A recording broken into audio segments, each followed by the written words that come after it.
Hello, and welcome back to a brand new episode of the Pick a Side podcast. My name is Moran, and I'm here with Andrew Velez, Joe Dehls, and John Tortorelli. And it's now episode 274. In this episode, we're going to talk about Draymond Green's Game 3 suspension, Giannis's injury, debate if the NBA should ban charges, react to the anonymous players poll, react to Game 2s, and talk about Jalen Hurts' $255 million contract. Right now, it's 10:54 p.m. Eastern Time. Giving you this live podcast. We currently have 62 people in the live. Make sure you guys drop a like and subscribe to the podcast. Because currently, we have about 70% of the people in the last 90 days that have watched our pods are not subscribed. So make sure you guys subscribe. Let's get that number up from 30%. But how you guys doing tonight? I'll be completely and blatantly honest. I've been better. I have no doubt been better. We just came back from the playback. Yeah, I don't mind it. I'm lit. I'm vibing. Okay. We just came back from the playback. I was hoping that we'd keep riding a good thing. Lakers have been very good on the playback, and we just look like absolute shit on both sides. Defensively, we weren't horrible, honestly, but really offensively, we look terrible. Our worst scoring performance of the season. We're going to talk about it a little bit more, but of course, that's how I'm feeling right now. Other than that, Pod's been doing well. I've been doing well. I can't complain overly, you know? Glad to hear that, man. Glad to hear that. I heard you're not going to change that jersey out? I'll tell you what, this one might never see the light of day ever again. This is my last time wearing this jersey. I appreciate Alexandra for buying it. I know she probably won't be listening to this, but if she does by some off chance, thanks for the jersey, hun. You curse me because any fucking time I wear this jersey, we lose. So I need to stick to the purple or the yellow one. But this one, I mean, I've been recycling Lakers jerseys. I'm sure the fans are going to see it like, yo, does Drew wash anything? I wash this before I wear it. And I know for a fact that this jersey will get cleaned and never worn again because I am done with this one. So now, if you guys are listening right now, Drew has a new microphone. I'm not sure if you guys could tell. If you guys are in the chat, let us know if you guys can hear the difference between Drew's old mic and the mic he's using right now, because I think it sounds so much better. So much better. What, I had to level up because I was sick and tired of you guys laughing at me. I got told that I had an Xbox Connect microphone. It just wasn't nice being that kind of guy, So I figured, hey, I make a little bit of money. Why not invest it in myself? And I had to turn up and level up. And I'm the only chump now with a non-mic. I just have you my sound AirPods. Broke as hell. Bad look. Bad look. AirPods in. What's wrong with you, dude? AirPods is nuts. I can't say that I haven't talked through my AirPods too, so it is what it is. How are you doing, John? I'm watching my Nuggets clap the Grizzlies. I just watched Xavier Tillman, the Grizzlies lock up Anthony Davis. Whatever team it is, doesn't matter to us. I'm feeling pretty good, Joel. I mean, I just can't complain right now. I'm feeling good too, man. I'm feeling good. We're definitely going to react to Game 2s for sure. But I'm feeling good because tonight I have Anthony Edwards over 23.5 points at the Nuggets. Now, I saw this line. I know Edwards has had a couple bad games, but 23.5 is just too low of a line for Edwards. I mean, I'm used to his line being at 28.5, 29.5. And right now he has 11 points. It's not even halftime. So it's looking like a lock. And that's where you getting these picks from? Pick. I'm getting it from Boom Fantasy. We already know Boom Fantasy sponsors us. And who else are we with? And if you guys support and rep on this podcast, and if you guys want to support the pod, then please download Boom Fantasy because we're on a expiring contract right now. We need to show Boom Fantasy that the Pick a Side community is worth keeping. So use code PAS for a risk-free entry up to $100. And yeah, sign up for Boom Fantasy. My lock was Anthony Edwards. And Drew's lock was LeBron James over 8.5 rebounds. Yeah, I'm glad we're calling it a lock because it's already done. LeBron had like 6 in the first quarter. It was a very easy breezy gamble today. So hopefully Anthony Edwards locks because right now we're riding a high in the playoffs. I'm 2-0. So I'm feeling good about my picks, and it's helping me ease the pain of the Lakers looking so damn terrible. Right now, I see Serge saying he made a comment saying that y'all are getting franchise tagged. That's exactly what it is. It's really what it is. We're getting franchise tagged monthly, so we're not on the long-term extension yet. We're getting franchise tagged monthly. It's playoff time, but unlike D'Lo, we're actually going to perform well. I mean, John, let me ask you a question, bro. Do you ever be quiet? no. God, He's been Good quiet job for the not last to be. couple of minutes, man. Respect John. Honestly, the I thing miss John those does the times. most is stay quiet. We ask him a question, John sits there. Yeah, I love that time. That's all we honestly. get. That's John's all we become get. an enemy of mine. John, you happy about that? Are you happy about that? They become an enemy of Andrew Velez. I dig your dog in the background, but yeah, Thank you. 100%. Appreciate that. I respect their brand, Drew, but there is a war going on. There is, The Grizzlies there is, and the and there Lakers. shouldn't be, But you know what? One You team's asked gonna this, win. John. And You're right. if the Grizzlies Good win analysis. without John Morant, Well said, missing time in the John. That might be the series, smartest thing you've ever said. it's over for you.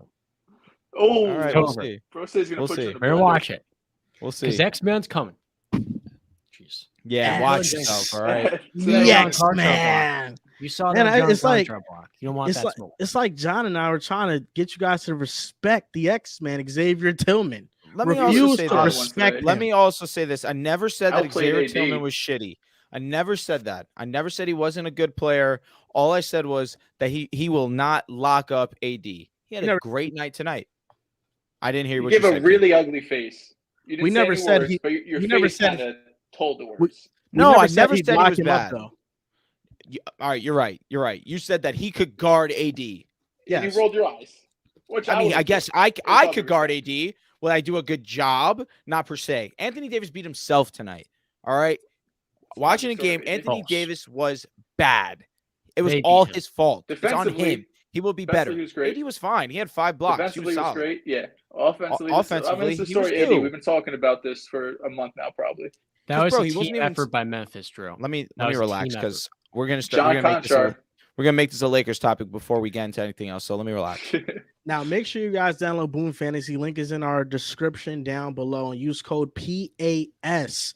Now, I was going to start this show off with the Draymond Green suspension, but I think it's better just to start off with game 2 reactions I appreciate because that. the game 2, what happened in game 2 leads directly to the Draymond suspension for game 3. So everything is linear. Game 2 reactions, instead of talking about each game one by one, I'm sure that all of us have one game that really sticks in our minds that we want to talk about in depth. And let's get into it. So, Drew, Let's do it. give your biggest takeaway on a game 2 that you saw. So I have 2. I'm sorry, I know you said 1, but I'm gonna have 2. They'll be quick. Number 1 is gonna be Darius Garland is who I said he needed to be, and it led to the Cavaliers having a dominant game 2 win. But Darius Garland is the key if the Cavaliers want to win this series against the New York Knicks. You need to ensure that both Donovan Mitchell and Darius Garland have it going, and if the two of them have it going, the Cavaliers will win this series very comfortably. Now, number 2, my biggest takeaway. Who's going to help LeBron James? Who's going to help LeBron James? Tonight was LeBron James and Rui Hachimura. The fact that Rui Hachimura has now become a reliable piece for us is huge. But the whole point is that Anthony Davis needs to be our best player if we want to win and win comfortably. Tonight was a game that was most definitely attainable and one that we could take, especially against a team that is extremely dominant at home. With Ja Morant not playing, this should have been a game that the Lakers were hungry to win. Instead, we kind of cruised. We played very lackadaisical, very low energy, and we allowed the Grizzlies, who obviously are a great home team, to feed off the fans' energy. They played hard. They played tougher than us for all 4 quarters. We had a solid third quarter. That was it. Every other quarter, the Grizzlies dominated. And it really stems from the fact that Anthony Davis struggled, did not seem to be the aggressive AD that I would have liked him to be. The fact that he had 14 attempts, a majority of them, to be fair, were in the paint.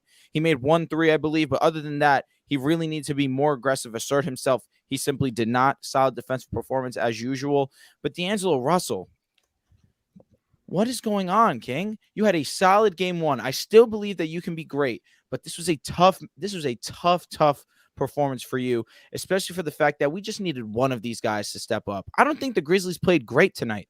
They played hard. I'll give them that acknowledgement. They didn't play great. They shot 1% better than us from the field. We essentially rebound the exact same. The defense was pretty much the exact same. It's just the simple fact that they made more buckets than we did. Their role players made more buckets than we did. Roddy made more threes. You saw Luke Kennard get involved a little bit as well, letting the shot go. Reeves was okay, wasn't bad, wasn't great. But really what it stems to is D'Lo was not good. Anthony Davis was not good. They need to be better for game 3. Now, to piggyback on what you said about the Cavs and Knicks, the Cavs outplayed them. Everybody on the Knicks didn't play well. Literally everybody had a bad game. And I feel like I don't want to be the one to complain about referees, but I feel like whenever a team, after losing a playoff game, when they go out to the media and complain about officiating, the very next game, it seems like every call is favoring them and they're calling things in their favor. I thought the Cavaliers got away with a little too much physicality in game 2. I did. But then again, we did shoot poorly. You know, I understand it's our fault. I think the biggest adjustment Cleveland made was that they went small and they had the lineup of Danny Green out there, Shetty Osman, Garland, Donovan Mitchell, and Jared Allen at the 5. They weren't playing these synced-in lineups that were more spaced out, and I think it made a huge difference. And Garland offensively offensively, he was amazing. Defensively, he was also a pest, and he made it tough on all of the Knicks guards.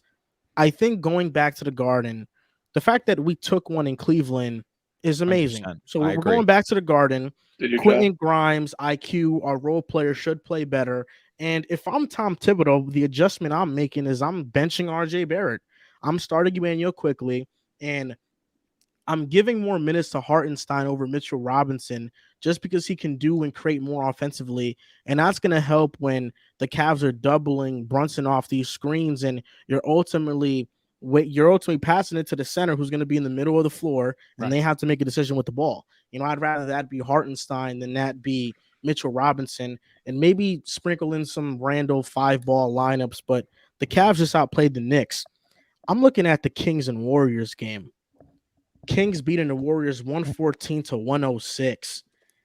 I know a big deal is going to be made about this Draymond suspension, but I like what Charles Barkley had to say on Inside the NBA. The Kings are just playing better than the Warriors straight up. Like, I understand that the suspension is a big deal, but game 2, Davion Mitchell's defense, the adjustment on defense, the big one is that Sabonis was stepping up on all these screens. And the Warriors ran so much more pick and roll in game 2 versus game 1. In game 1, Steph Curry ran 22 pick and rolls. In game 2, he ran 30. And because of that, you know, they were running like that so much because the Kings have been very physical defensively, and they've been really fighting the Warriors off these off-ball screens they love to use. And they've really been defending these movement screens from the Warriors really well. So I think really when it comes to the Kings and Warriors, the Kings have just been so much better defensively, and I trusted Mike Brown to come up with a defensive game plan, and he did. The Warriors were the highest turnover team in basketball this season, and that's a trend that's showing up in the playoffs. They had 20 turnovers. The Kings took advantage of that, and offensively, they didn't even play good. I mean, they shot 24% from 3.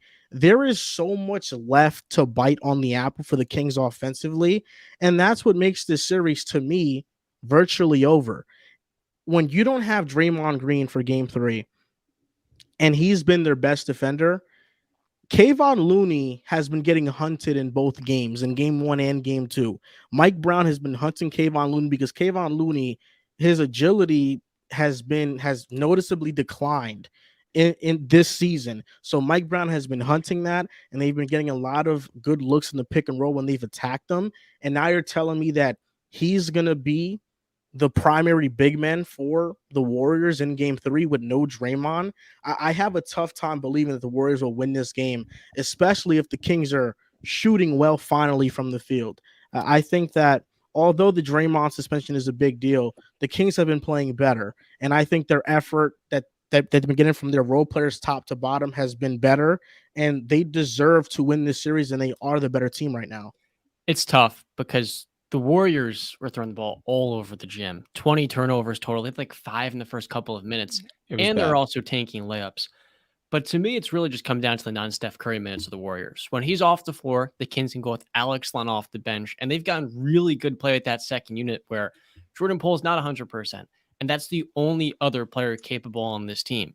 And we had one person in the chat earlier asking, is Jordan Poole better without Draymond Green on the floor? And there's no way. I mean, Draymond is the Warriors' second best player to me because of what he does as a playmaker. And that's saying a lot with how good Wiggins has been after missing So much time. And you know what, Joel? You said the series is just about over. And I kind of agree with you because Draymond Green getting suspended is something we've seen before, time and time again.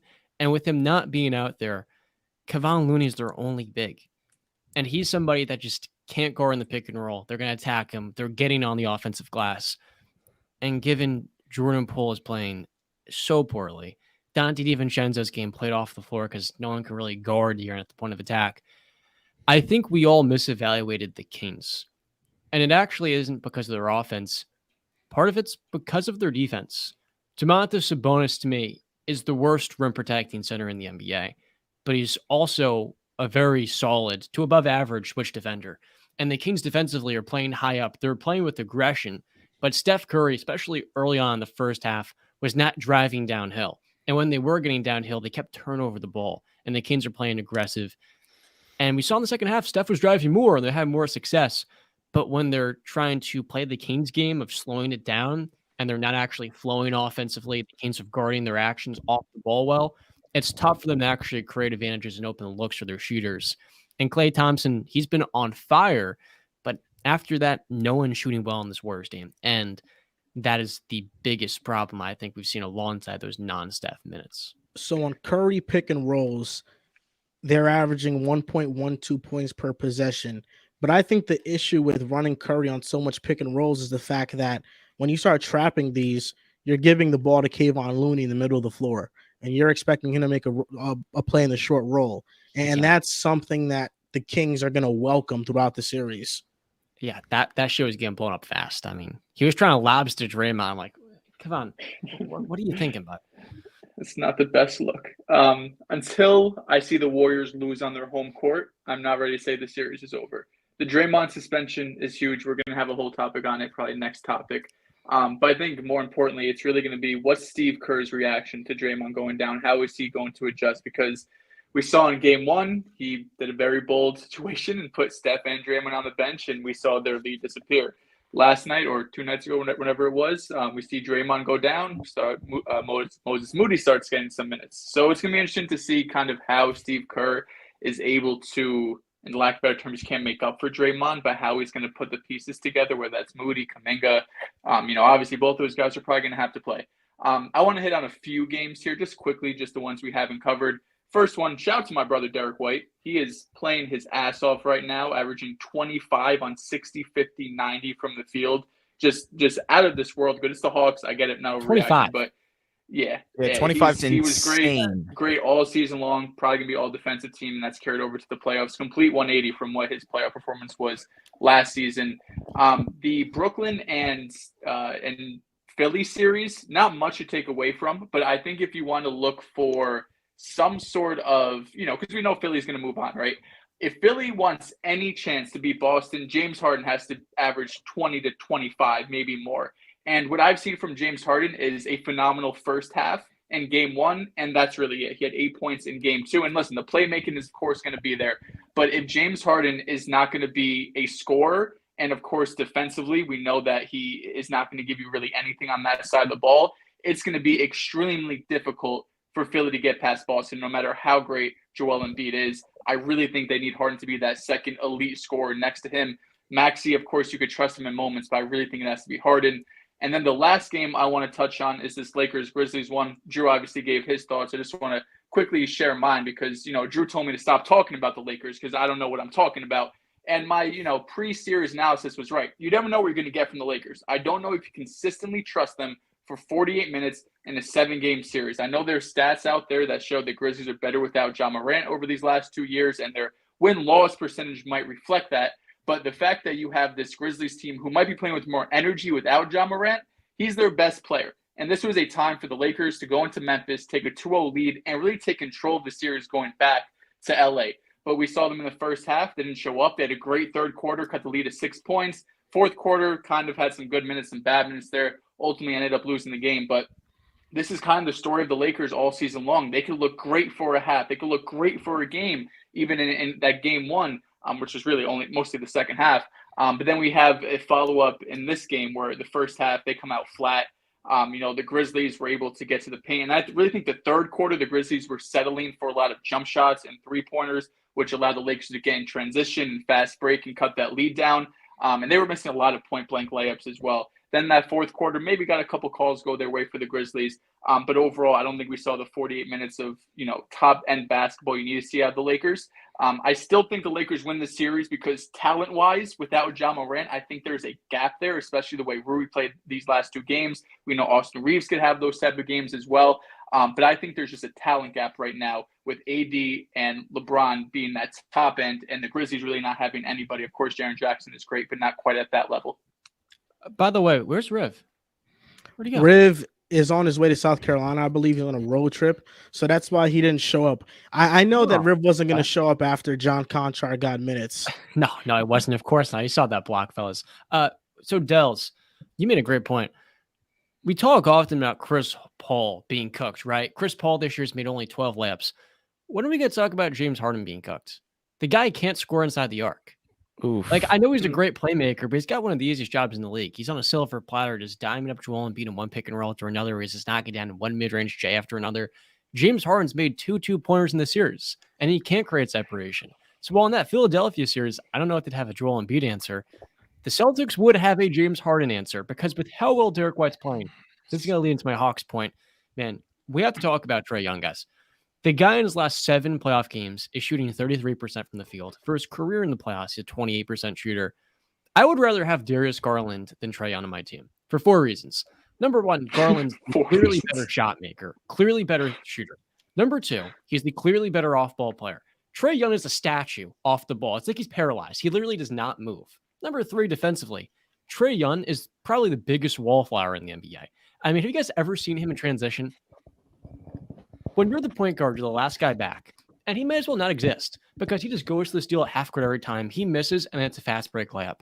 And then number 4, this Hawks team, to be competitive in the playoffs, needs him to be one of the 2 best players in the series. Last year, he was not even the best player in his team. That might have been DeAndre Hunter. This year, he might not be the second best player in his team. He's shooting like shit. He's averaging 6 turnovers. We've gotten to a point where Trae Young, a boiling point, right? Where mentally he has not matured his game. Off the ball, defensively, as a leader, and it shows because that rubs off on all of his teammates that are shooting poorly as well. He is the straw that stirs the drink as an undersized guard. But the more we watch Atlanta, the more we see who he truly is. There's no excuses. He's got a top 5 coach in Quinn Snyder. DeJounte Murray shooting the lights out when he's off the floor. He's got a lot of really good young wings. Jalen Johnson's going to be really good. DeAndre Hunter, when he's clicking, he's a good player. But Atlanta just misses a leader and a guard. And then just imagine if James Harden shrunk 5 inches and it was 50 pounds lighter. That would be Trae Young. That would be him. Oh my Can I ask you a question, John? And I don't know if you hold similar beliefs as me and Joel, but sure. Are we gonna pretend like Garland didn't have his moment in the sun and he shrunk against Trae Young last year? Are we also playoff game? Are we no support? I'm asking you a question. Fair enough. What did Trae Young do in his third season? What did Trae Young do in his first playoff experience? Well, he was cooking Elfrid Payton. Congrats. Elfrid Payton's no longer in the league. In the Garden, he put on an absolute show. Series. Yeah, in that Philly series, his best game was on Danny Green, who can't move laterally, in all due respect. And then in Game 7, it wasn't Trae Young leading the Hawks to the finals. He shot 5 of 23 in Game 7. It was Kevin Huerter and Ben Simmons leading the Hawks to the finals. I know Trae Young ended his career rim protecting on Ben Simmons, but I think that playoff run was slightly overrated too. In some ways, because they had an easy run. They had really good matchups. So look, I agree with that. I'm not disagreeing. I understand where you're coming from, where Darius Garland in his playing game didn't play well. And he's also playing off of Donovan Mitchell. Yeah. And you know what he's doing? He's balling out. He just had he had a great game too. Point guard. He had a great game too. Game 1, he was okay. He was putting RJ in a straight jacket. The reason why the Cavs lost was because Garland was not more dominant and effective. Game 2, yes, he was great against the Nets though in the first play. But what I don't want to harp on this Trae Young point because I don't either. He stinks in the playoffs. And it shows your best player can't be a point guard on a championship caliber team. And Trae Young is the exact example of that. Outside of Steph Curry. The question, Riv was asking this question: can Trae Young be the best player on a championship team? Hell no. In 2021, that was the first and only chance he would ever have as being the best on a championship team because of all the injuries. That was the Nets year. They got banged up. Giannis was banged up in that round at the end of it against the Hawks. And we said to ourselves, okay, if Cam Reddish develops into Paul George, yeah, they go at the finals, but Paul George, top 15 player. And that never happened. So, yeah, I mean, I'm done with Trae Young. I'm done defending him. I did earlier on in the season. Man, the guy's a floor raiser that just doesn't translate in the playoffs. He can't get to the rim. He's reliant on free throws. He's not a good shot maker. Like, his shot selection is piss poor. And it's made that Celtics series borderline unwatchable just because he's been so DeJounte was swooping. Now listen, John. It's off the floor. I'm not gonna rebuttal your Trae Young points. I agree with most of them, and I think I'd rather Darius Garland at this point in time too. But you've tried to go on this huge rant about Trae Young to take away from what you said about James Harden, which I think is ridiculous, and it's honestly one of the worst things you've ever said about James Harden. James Harden has one bad game too, and now all of a sudden we're talking about if he's cooked or not. There's somebody who just led the league in assists, and you might think that these are easy assists. I mean, you tend to criticize a lot of great passes. You criticize John Stockton. You criticize everybody not named Chris Paul when it comes to assists. I don't know what's wrong with you. James Harden, this the second time he's led the league in assists. And when you talk about the amount of points he's scoring with the amount of shots he's taking, he's having one of his most efficient seasons this year. He may not be the same player he was a couple years ago, but to say that he's cooked is simply ridiculous. He can still get to the basket, although not at an elite or great level. It's good enough. And what Philly needs from James Harden is spacing. Tyrese Maxey's supposed to ascend into that player that can attack the defense and create rim pressure. James Harden is shooting 40% from three this year. James Harden is doing his job just fine. James Harden and Joel Embiid had the most efficient pick and roll this year. So to act like James Harden is just this shell of himself, like he's Chris Paul right now, it's just ridiculous. Joel, what did you do last year in the playoffs? When it mattered. He was terrible. Terrible game two. Off an injury? In game 7. Also, James Harden. But okay, can we add context to this though? James Harden last year, it was a season where he was coming off an offseason where he wasn't able to work out. He was rehabilitating his hamstring. So the entire season, he was a complete shell of himself. There's a reason why he came into this season and he looked like an all-NBA performer. The reason is because he was able to train properly in the offseason. And nobody will disagree that James Harden this year has been an all-star, has been a borderline all-NBA performer. The only reason he's not going to make an all-NBA team this year is because there's just so much talent across the league at the guard position, but he's been that good. I don't think it's about regular season, though, Joel. Like, we understand he's a top 25 player. In the playoffs, when you're going up against a Boston that can switch 4 or 5 different guys onto you, will James Harden show up? I don't think you believe he will. Well, and that's also, a question. That's a serious question. And listen, Boston, I think we have to give them a respect too. Oh, Marcus Smart, Derek White, point of attack defenders that are great defensively. Jaylen Brown, Jason Tatum. Of course, they do have bodies to throw at James Harden, and that's going to be a big task for James Harden. But let's not act like it's not the same team that last year locked up KD and Kyrie. You calling Kyrie washed? You calling KD washed? So if Harden doesn't play well, he's washed? Doesn't make sense. James Harden literally in game 1 had 23 points and 13 assists. He has a bad game 2. All of a sudden, he's washed. Come on. He had 15 just like Chris Paul, he's reliant on shot making. Not look the same as the 13 assists, 13 assists, and he had 7 score inside the arc. And it's also both of these games were double-digit wins. So let's not overanalyze this. Yes, we can say that James Harden needs to be better. Game 2, it was like an 8-9 point game at halftime in game 1. Maxey did his thing in game 2. I know what you're saying. Well, game 1 it was ugly. Game 1 was ugly. Game 2 you're making John, you're making your analysis on James Harden being washed based off a series that didn't happen yet, and based off the information, and based off the information that if James Harden goes to the second round and doesn't play good against Boston, he's washed. So does that make Kevin Durant washed? I'm just asking because the past 2 times, last year in the playoffs, he was not good. Does that make Kyrie washed, who historically for the last couple of years has not been very good in the playoffs? There's a difference. It's that James Harden, the assist totals are there, and the shot making will always be there. But I'm talking about getting to the rim and scoring inside the arc. In the playoffs, you got to be able to do that.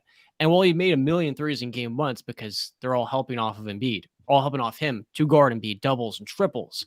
And so, yeah, when he's making shots, he's on. But what happens when he's not making shots? But I also want to clear up one thing. I said a point guard can't be the best player on a championship team. Now, obviously, Isaiah Thomas and Steph Curry have both done that. Those are the two exceptions. Magic. Steph Curry is top 10 player of all time, and Isaiah Thomas played 40 years ago, or 30 years ago. So I just want to clear that up. But generally, it's hard for a point guard historically to win. Well, we know that that's an anomaly. I think that Trae Young, given the right situation, could do something. I feel like the only thing I disagree with your Trae Young rant is the fact that you try to prop up this Atlanta roster like it's above mid. This Atlanta roster is mid. You're talking about DeAndre Hunter as this. Oh yeah, they got DeAndre Hunter. He's one of the most unreliable players in the NBA. This season, he stayed fairly healthy. Previous years, he was not healthy. Doesn't it say no spacing on that team either? Doesn't it say something on this mid roster for 2 straight playoff series? Trae Young has not been the best player in the playoffs. It's also because it's very hard for him to cook up when there's zero spacing on his team. There's usually 2 bigs on the floor at all times, and neither of them can do anything shooting the basketball. Yeah. John Collins can kind of shoot. But regardless of that fact, I mean, DeJounte is obviously going to be on the court a bunch. DeAndre Hunter can shoot, sure. Trae Young has not been the most efficient, but it's very hard for him to have any type of spacing or create any type of offense when everything's so cluttered. And since getting Quinn Snyder, since he was coaching the team, they have had the 4th best offensive rating. And Trae Young's game has been more efficient, so has DeJounte Murray. But I think when we talk about the Atlanta Hawks, it's more about roster construction than it is about Trae. It is hard to build around a point guard, and that's why a point guard can't be the best player on your team. You're not fooling anybody by saying Trae Young's Steph Curry. He's not that at all.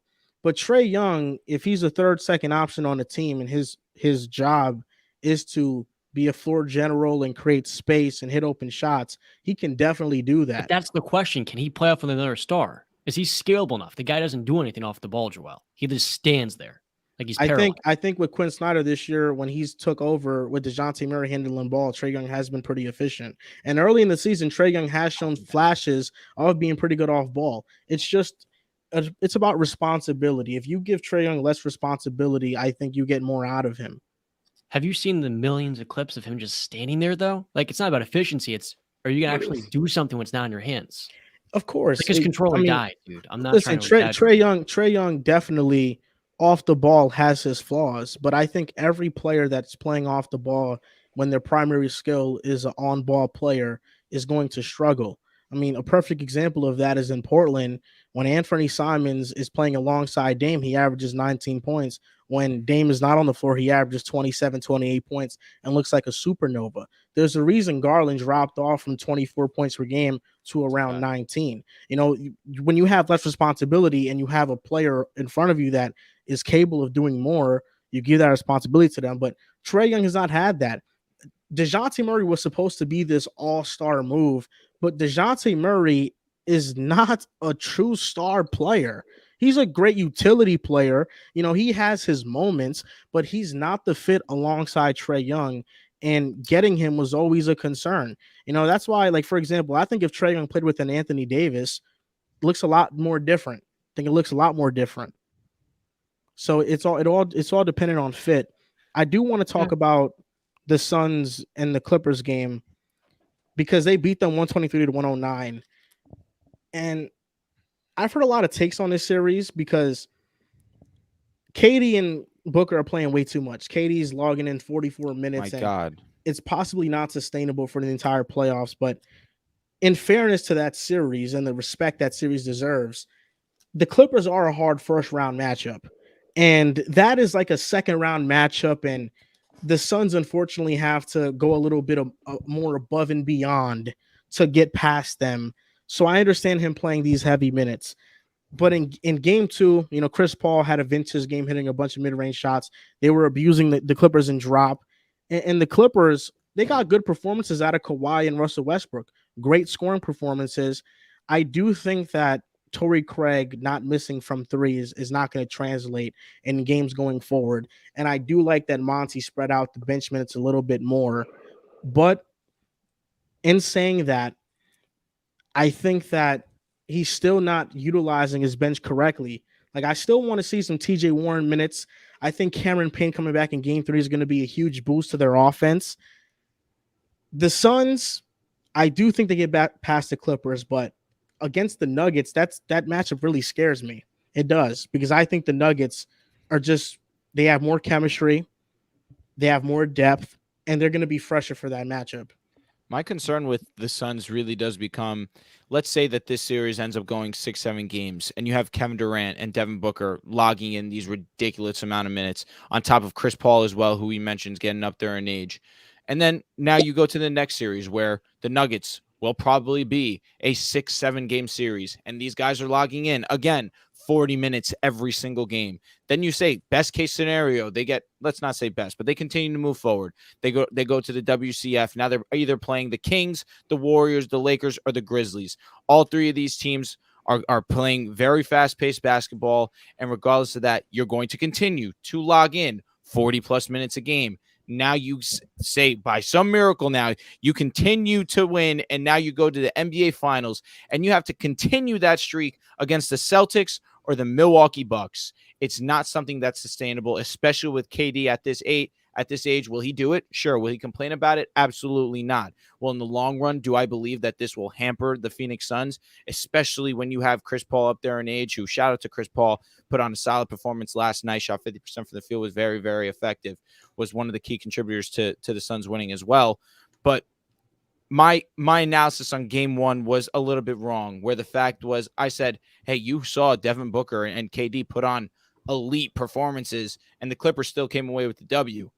I failed to realize that there's a different level when you're Kevin Durant and you're Devin Booker, and Devin Booker was absolutely all world the last game that they played. And so definitely this series is going to be a great one.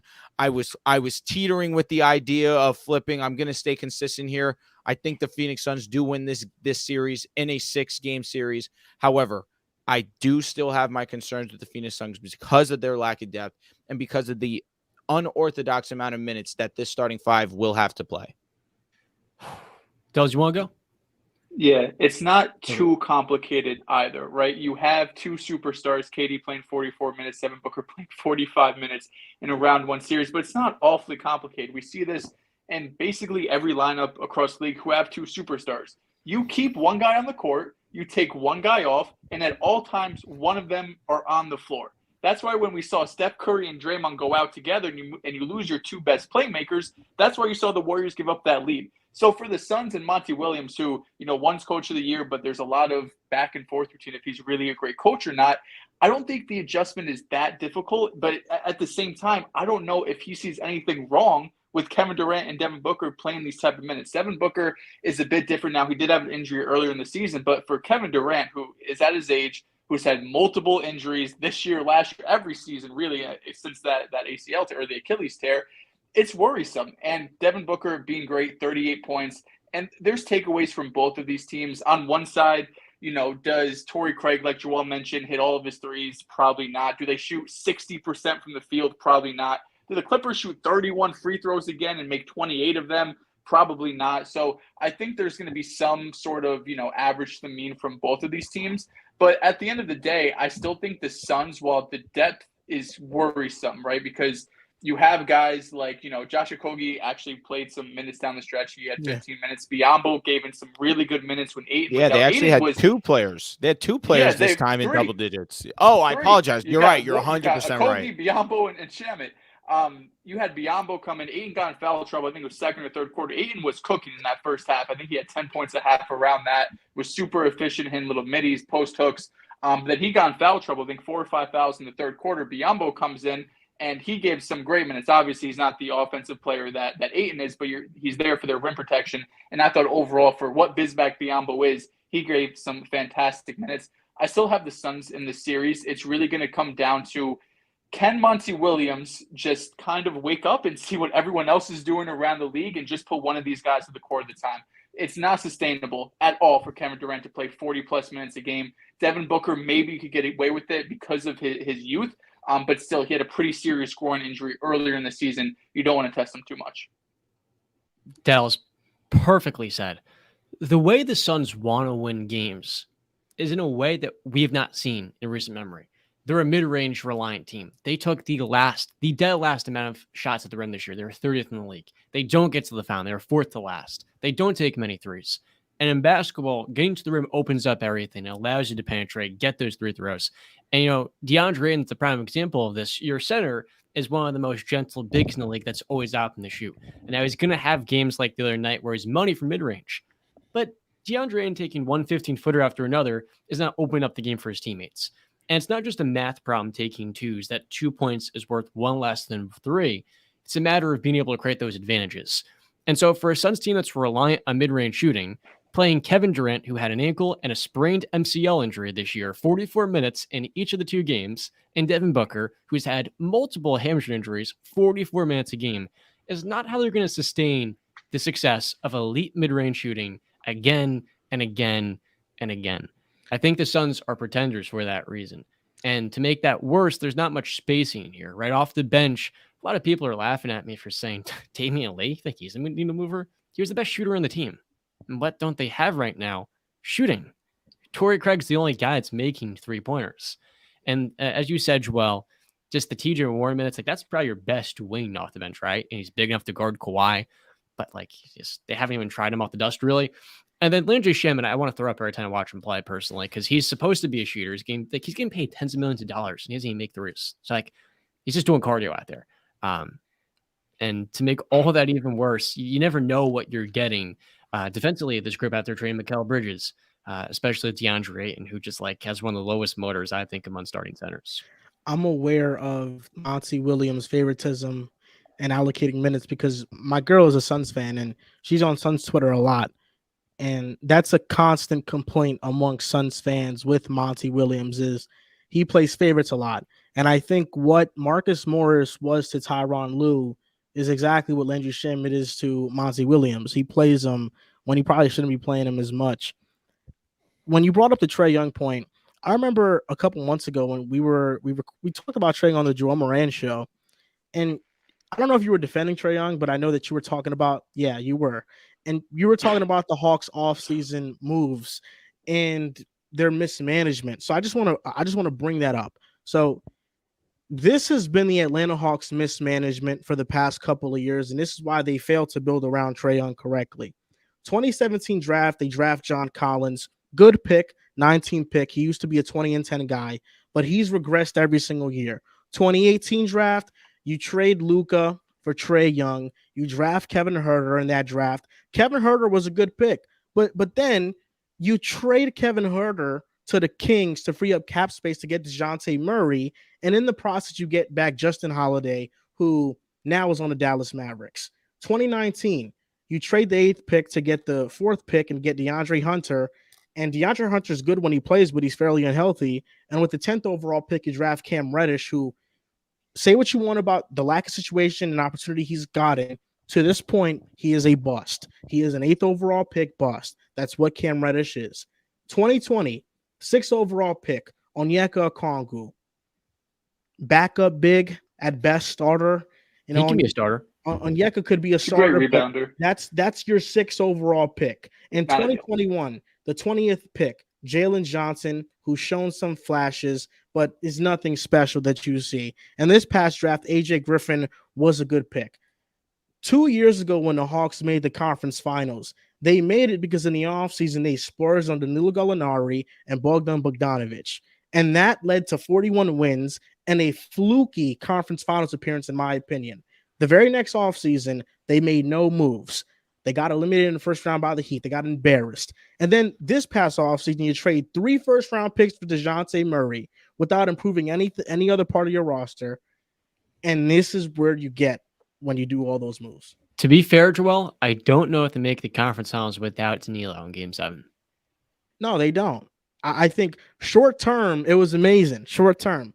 And right now, we got Pee Wee to plug in the stream. Shout Pee, don't promote him. Don't promote him. Don't promote him. Don't do that. Why not? Listen, this guy, look at that right there. Oh. That's exactly why we're not going to promote this guy. Got a ball nowhere. No, of course. All jokes aside, shout out to our dog, Pee Wee.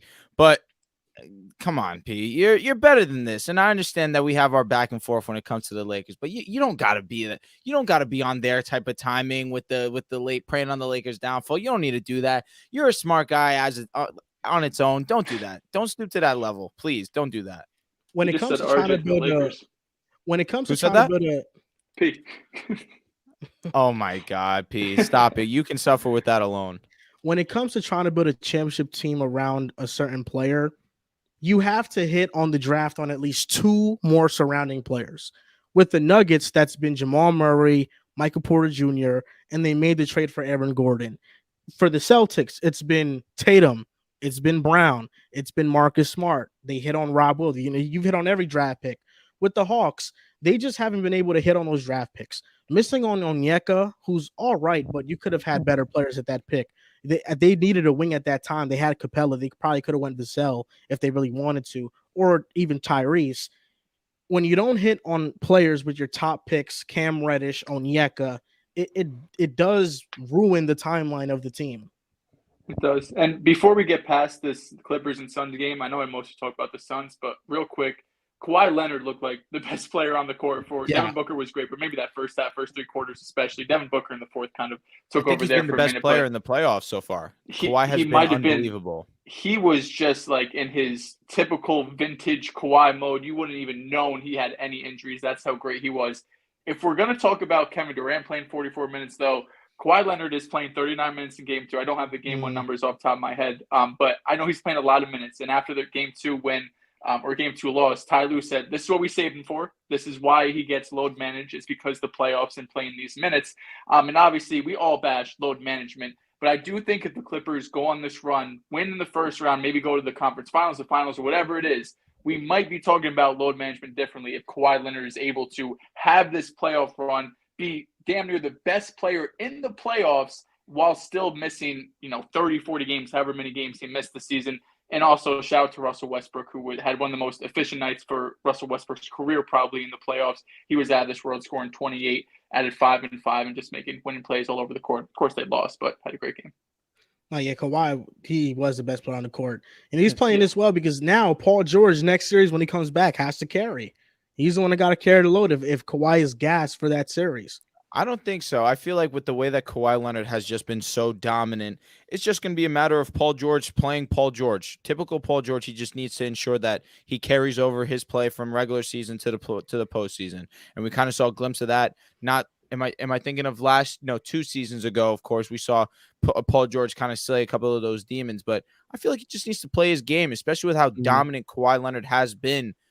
Listen, if Paul George was playing, the Clippers are a strong contender to win the championship. Yeah. I'm not even exaggerating. The Clippers, Kawhi Leonard has just been playing such great basketball that he has convinced me that if Paul George were healthy, this is a championship winning team. Give him that respect. Give Kawhi that respect. We didn't that. Respect him on our last show. We were talking about top 5 players in the Western Conference. I had 5. I had him at 5. I don't know what you had. I had him at 4. I said I had him at 5, but my bias was going to put AD at 5. You had him at 6. I was honest. I said I was honest. I said, hey, I have Kawhi at 5, but my bias is going to put AD there. Let me ask you guys a question. Do we rush stars that are trying to contend to win a championship far too soon? Let me repeat that. You're doing it with Trae Young. To win a championship far too early. LeBron didn't win a championship until 27. Michael Jordan didn't win one until 27 either. So who are you talking about specifically, John? Luka Doncic, Trae Young, all of these young star guards, they're in their early 20s. This guy just hated on Trae Young, and now it's just like, well, no, we got to be careful. We got to why Drill is because we saw a comment, and it sparked my interest. So, John, you're not wrong. You don't want to be in my head like that. I don't think that's wrong at all. True. And listen, right now, because I'm not sure how long P was going to be here, because it's probably very late where he's at. Super chat from Pee Wee the Plug. Shout out to Pierre, man. Shout out to Pierre. And in that, we're going to read some more super chats. This from Josh Boateng. No way John is wearing a big baller shirt shamelessly. What's wrong with that? It's comfy. Dude, you look fire. Yeah, tough shirt. RJ the God, as talented as the Celtics team is, do y'all think they can take the 08 Celtics team in the 7-game series? Offensively, yes. I mean, I would say offensively, this is a much better constructed team. The three-point shooting, obviously with Ray Allen still, three-point shooting on this team, I think is better all around. I think mentally with KG and the defensiveness and the I don't toughness know, they Tony have. Allen. But Fuck. I was going to say, but even still, that'll be a good matchup. But I think just the 3-point shooting this team has overall might be able to get it done. I think this version Jaylen Brown is better than that Ray Allen. Tatum now is better than that Paul Pierce at that time. KG has the advantage of anybody in the front court.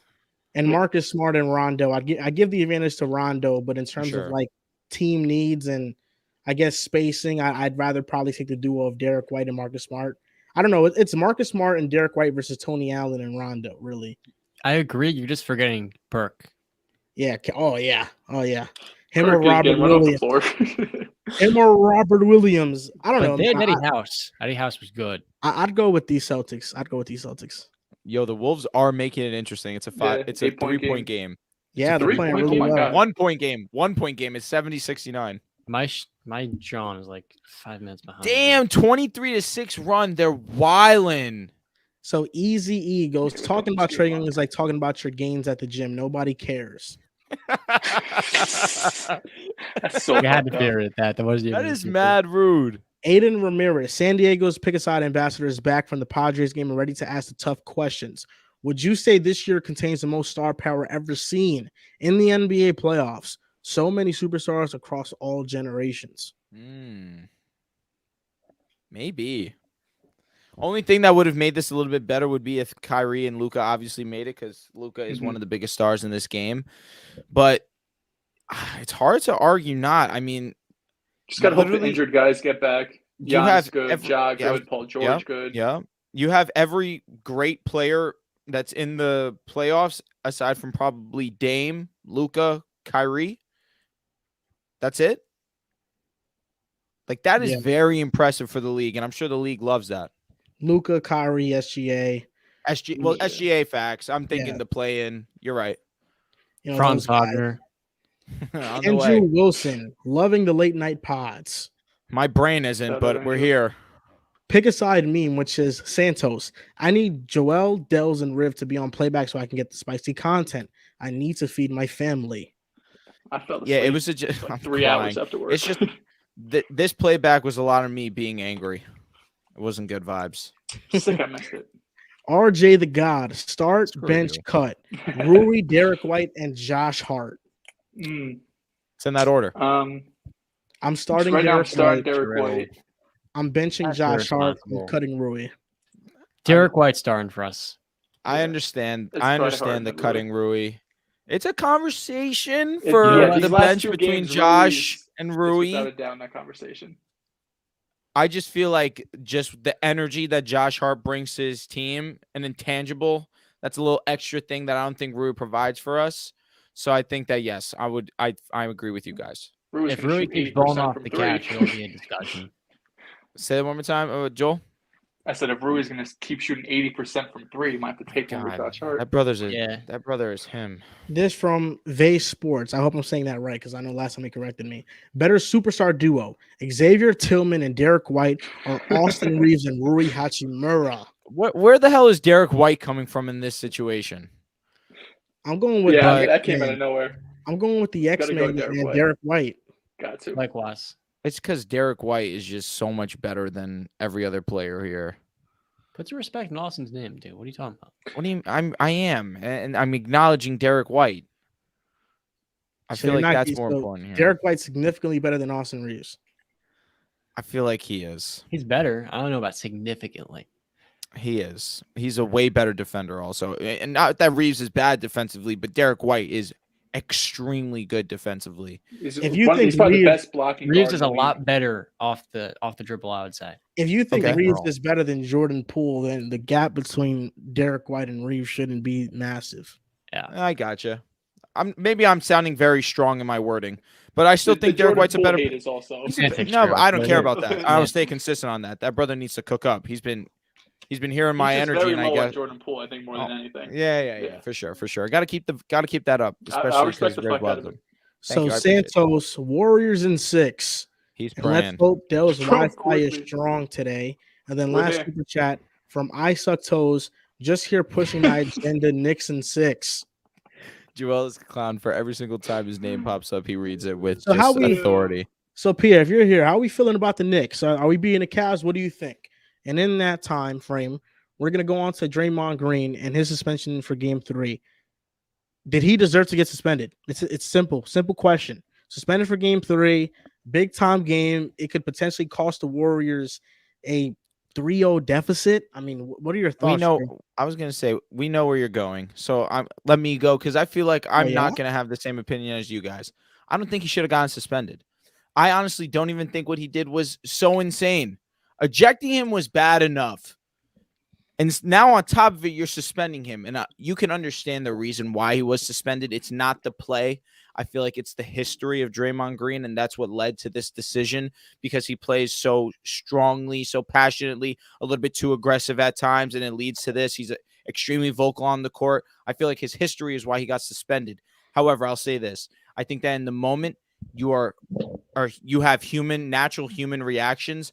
And if another man grabs you in that situation, or you even have the idea that he's grabbing you, what are you supposed to do? Let's say that Sabonis grabs Draymond's leg, and Draymond doesn't do what he does. He doesn't step on Sabonis. And instead now Draymond twists his ankle. He falls to the floor. Is Sabonis getting suspended? Is Sabonis getting ejected? It's just so situational now where, yes, Sabonis initiated. He started the issue. Draymond Green followed it up by something that wasn't the best of moves. I wouldn't say that it was great, but I don't think ejecting him was right. If you were going to eject him, you needed to eject Sabonis because his actions were solely because of Sabonis, or what he at least believed Sabonis was doing. So then on top of it, now you're suspending him for a game, and a must-win game for the Warriors, and that really doesn't have to do anything with the league's decision, clearly. But regardless of that fact, I think that this was definitely way too critical of a punishment.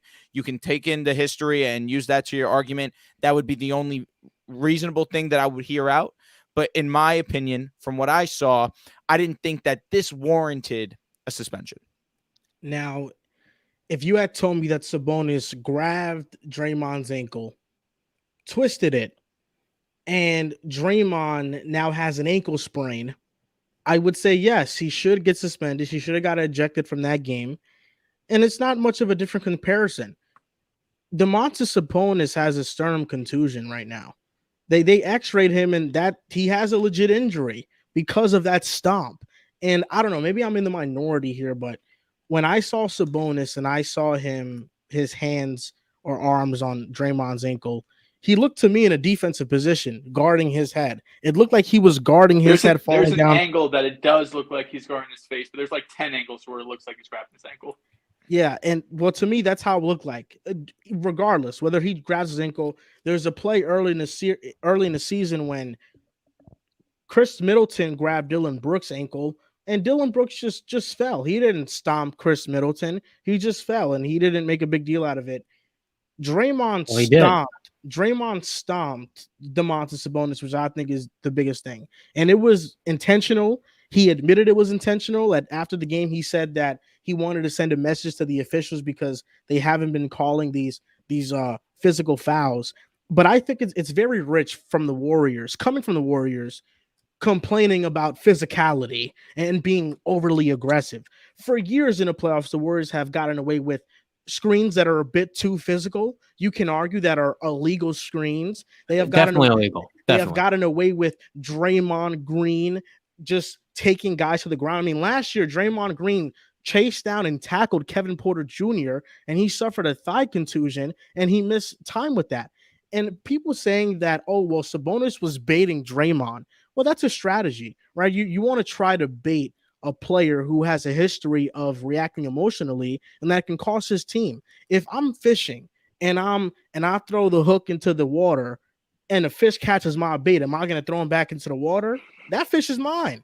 That fish is mine. So I think it's a similar situation here where last year in the finals, Draymond Green, after I think Jaylen Brown hit a shot on him, Draymond Green put his entire ankle and leg on Jaylen Brown's face and kind of just scraped his face while he was going down. Jaylen Brown didn't get up and react and kick him or, shove him. He didn't do any of that. He just got up in his face. He got up in his face. Well, it's different. Draymond didn't get up in Sabonis's face here. He he stomped him. He stomped him and used him as a trampoline. I think that is different, and that's why this warranted a suspension alongside his history. I mean, Draymond Green has a history of these dirty plays, and you can argue Sabonis has had dirty plays. Okay, whatever. I think that when it comes to this series and any team facing Golden State, you have to play physical because Golden State plays physical. Golden State gives you these cheap shots with their elbows and stuff. And now I see the Warriors are complaining about the Sabonis using the ball as a weapon. It's just ridiculous to me. And I think the Warriors, this happens with dynasties. When you're winning, you don't complain. But now you're losing. Something has to be wrong that's not our play. It has to be everything else but us. This has been one of the worst road teams in the NBA. They have not been able to defend the Sacramento Kings. And their offense, the Kings have been able to defend them very, very well. So to me, I have no sympathy for Draymond. Whether you want to believe it's right or wrong, that's another story. But me, I have no sympathy for the Warriors or Draymond, and I have no sympathy for their downfall because they have gotten the benefit of the doubt. They've gotten the benefit of the doubt on officiating for years now. And now when it's not going 100% lopsided their way, now it's a problem. Now the league has something against them. Newsflash. I think the NBA and Adam Silver would love it way more if the Warriors and the Lakers match up in the second round as opposed to the Kings and Lakers. That's just me, though. Yeah, I got a text after this from one of my buddies saying, after the last 8 years, watching Warrior fans bitch and moan as the sun sets in this core is truly hilarious. I got a thought to myself, what Draymond Green did was simply a lack of composure. We're taught as young kids, if you then follow up someone doing something wrong to you, you're going to get caught for it. And Joel, you made the point too in December on the 15th day where the Grizzlies were smacking the Bucks at home. Middleton grabbed onto Brooks' leg. NBA players today are kind of trained to, hey, look, if someone does something remotely dirty to you, sell it, make it a big deal. When it was his face, Josh Richardson in the playing game, he hits Josh Giddey kind of in the groin area. Giddey gets all pissed, pretending kind of to stir it up. And what do you know? Josh Richardson gets a flagrant one. And so when you make it a big deal, if Draymond falls on the floor and does some antics, Domas is getting a flagrant there, and Draymond's not getting suspended in a must-win game. Now the Warriors, the team that has to play the best offense in the NBA, is going to do it without their lifeline defensively. And if they lose this game in Game 3 without Draymond Green, this dynasty is over. That's the bottom line. This year, the Warriors have been the worst defense in the league without Draymond Green. And, we have these conversations about the best defenders in the world. And what does OG always say to us? Well, you never know when Draymond's going to do something stupid and not be available for his team. Jaren Jackson may be in foul trouble, but the defensive player of the year is at least not making mistakes like this. It's somewhat acceptable if you're going to be in foul trouble, but you have the composure upstairs. But when you can't, in the biggest moment, the last couple of minutes, be there for your team, that's when you let them down the most. Yep. And shout out to Jaren, who's actually stayed out of foul trouble these first couple games in the playoffs and haven't really talked about that much. Admittedly, he got his money's worth today. The refs were blessing. They were blessing. Oh, look, another complainer about the refs. Come on, don't do that. Who are they blessing, Drew? Wow. Jaren Jackson. Anthony should have had an offensive, should have had 2 defensive, and instead, with their 6 fouls, he only had 2. Edwards has 27 right now. Yeah, is it 27-27? Is he going to hit the shot? He is. Okay. Wow, Minnesota's up.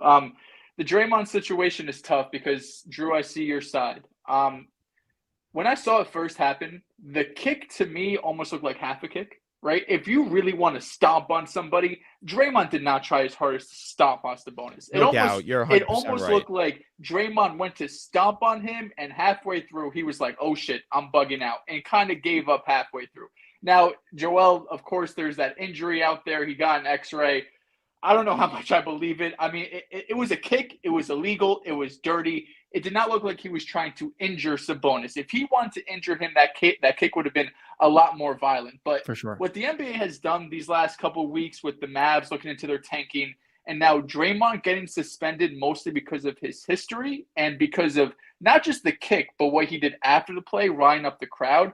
I understand the NBA not wanting another Malice in the Palace situation where Draymond's hyping up this crowd, someone throws something at Draymond, and all hell breaks loose.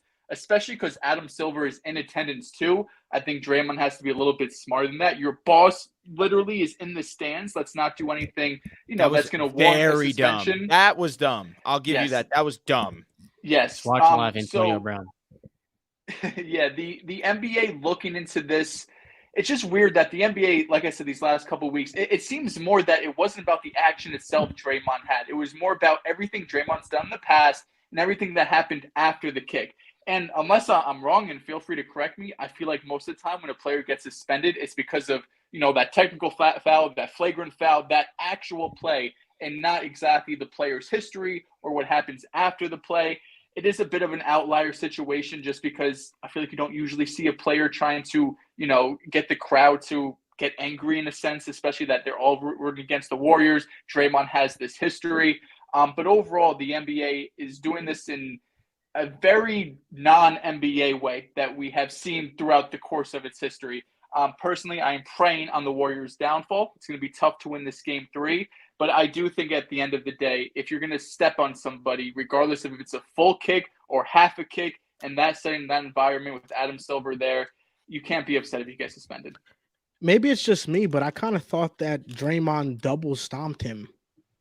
No. I don't know if it's just the replay I saw, but I saw Draymond stomped him, and then he used him as a launch pad to then jump. I think he lifted off his left leg and jumped over him, but his left leg wasn't on the bonus. And Joel, I would love to know if you would be okay to level with me here. Both should have got ejected. What's your opinion? No. So only Draymond deserved to get ejected for that, even though Draymond's actions were solely caused because of Sabonis? Draymond shouldn't have been ejected, in my opinion. But I agree. So but if for you're going to example, eject one, you need to eject both. So for example, if we're boxing out and we're being very physical with each other, we're being physical with each other, and we're being rough, and I elbow you, right? I elbow you a little bit and, hit your stomach a little bit, and then you throw me to the ground. Do I deserve to be ejected too? I feel like that's completely different, where in this scenario, we're talking about someone who was on the floor, grabbed Draymond Green's ankle, whether was intentional or not. The video shows us that he grabs his ankle. And again, like I said, human instinct. If someone is grabbing you, you're going to react, whether you like it or not. That's just what's going to happen. And so, yes, Draymond Green's actions were not one that I would have sided with, but I don't think that was cause for ejection, especially when his actions were solely because of Sabonis. But there's a difference, though. The grabbing of the ankle is less extreme than the stomp. I mean, yes, I feel like, but in my opinion, they're both bad. They're both not bad. Great. I mean, they're both bad. Like one is physical assault, one is murder. Okay, relax. Okay, I don't think obviously it's a crazy. It's an extreme example. It's an extreme example for sure, but like one is obviously far more worse than the other. No, I'm with you there. But it looked to the sense that Sabonis was trying to injure Draymond Green. It didn't. Look like that. It also, in my opinion, there's angles. There's angles that defend both cases, because there's one, I think the Kings broadcast or their home broadcast showed that like it really did. He looked like he was covering his face, and Draymond's ankle was just right next to his face.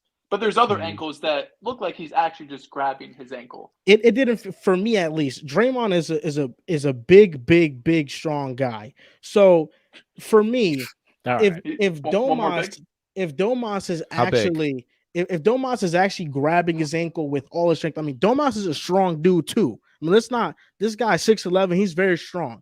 If he's actually trying to grab his ankle and putting force on his ankle, I don't think Draymond would have been able to release it as easily as he did.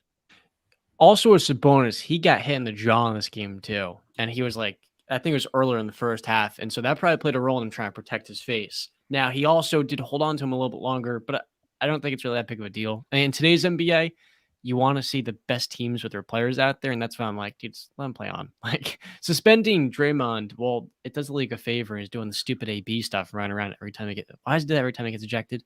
He's trying to get his money's worth. But for the NBA, it just makes the product of this matchup, this series, so much worse.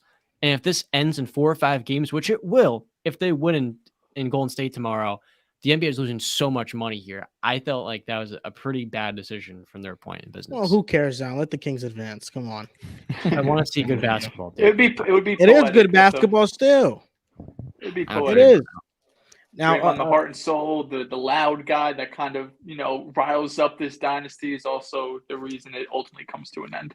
So now, recently there was a writer for The Athletic, Zach Harper, who said that the NBA should ban charges, and this is coming after the two plays of Moran going to the basket on AD and then falling on his wrist, and then Giannis's back injury when Kevin Love drew a charge on him. I'm not in agreement with trying to ban charges. I'm just not. I understand that it's not a basketball play per se, even though I there's a lot of arguments to say that it is a basketball play. How are you going to stop offensive players from being out of control? There are so many examples of charges where an offensive player has a lot of time to change his movements and to change the direction of where he's going, and he just goes straight line and you charge right into somebody. I feel like that should still, like, charges should still be a thing. And I don't know why there was such an extreme reaction when it comes to this writer, Zach Harper. He probably does amazing work, but this was an extreme reaction when we have 200 plus charges a year drawn. We have probably even more potential charges that are called as blocking fouls, and we don't hear injuries from that. But because of two plays that happened that just so happened to ended in injury, and it's not even like serious injuries. Moran might still play in this series. Giannis might still play in these playoffs and in this series as well. And I think if the Bucks really needed him, he's possibly still playing. To me, why ban the charge over over a rarity? This was a rarity, and that's my big thing. Why are you going to ban something just because of two events? It doesn't happen often. I get what you're saying.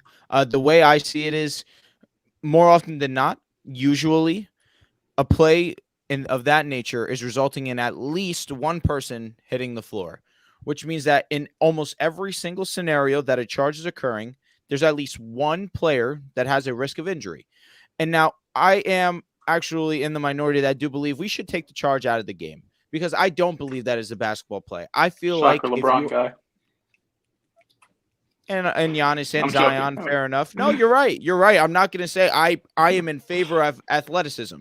But I feel like defensively, you can still highlight your athleticism by being able to contest at the rim. But this would also mean that there would be less fouls being called, where a lot of the time now where a defender really does not get the benefit of the doubt if they go straight up, usually the attacking guy does get the benefit of the doubt there. However, I feel like not only will we see less injuries occur, we would see more highlight plays, both being dunks and, of course, highlight level blocks. So do I understand where you're coming from? Yes, you could say that this is a rarity injury-wise, but again, 9 out of 10 times when a charge is being called, there's at least one person hitting the floor and at risk for an injury. And I feel like while you eliminate the charge of this game, it also promotes athleticism, which is what the NBA is all about. And again, you see the highlight plays. I feel like that's really most important for me. And that same standpoint, it can also promote reckless play.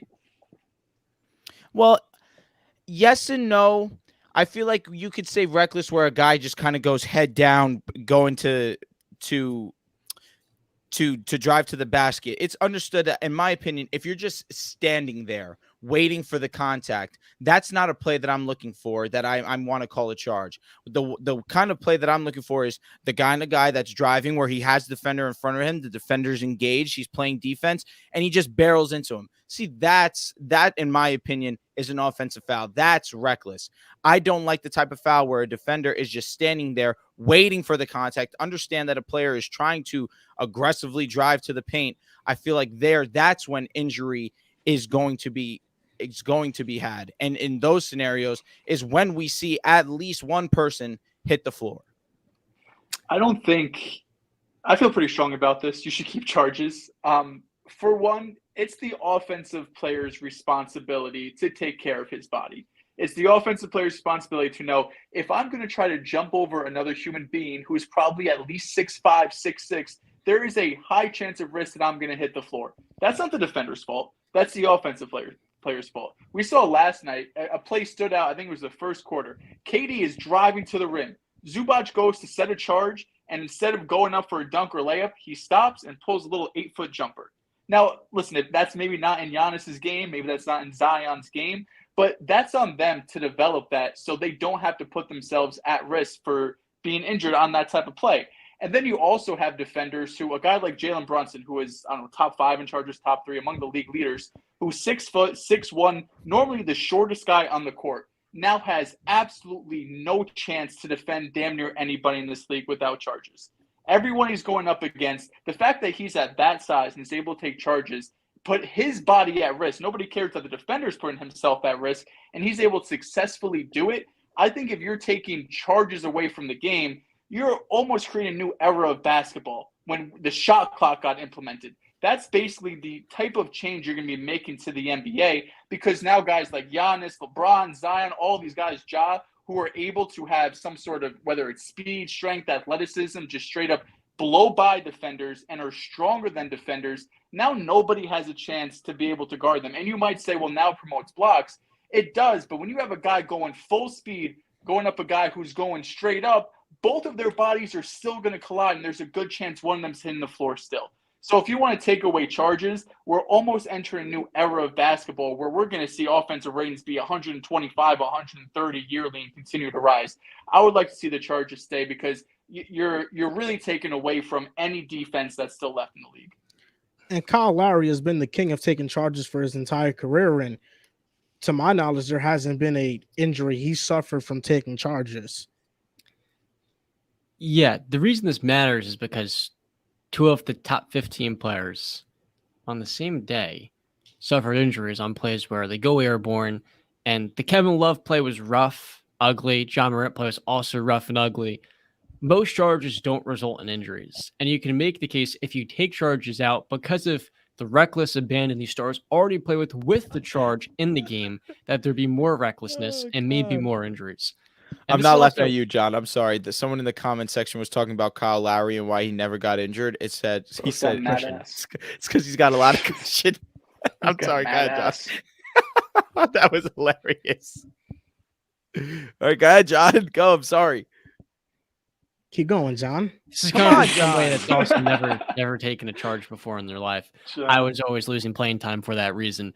But I think the charge should stay in the game just because it's been in the NBA for a long time now. And how are you going to guard a Joel Embiid, a Giannis, those players, if they're flying to the paint even harder? And the game also wants to promote more skill, right? It doesn't want to promote that ugly style of play as Zion and battering you to the rim. Like, sure, it's going to be elite offense, but it's not as appetizing and enjoyable for fans. So I think the charge is a good thing. Well, it may have led to 2 injuries.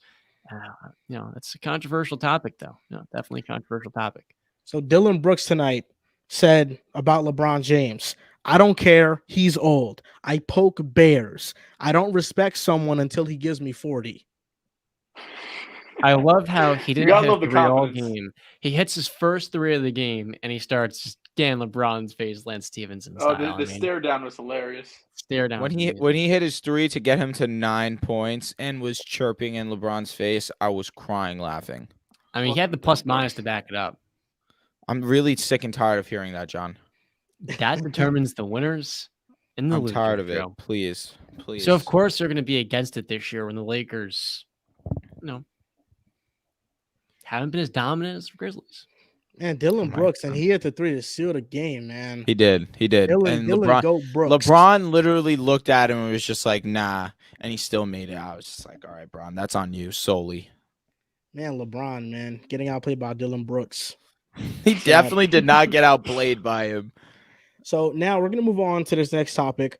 Reacting to the anonymous player poll. So The Athletic had an article where they asked a couple hundred NBA players to give their answer to the questions that all of us want to know. And the first question that was asked is, who's the MVP this season? And I have the charts here.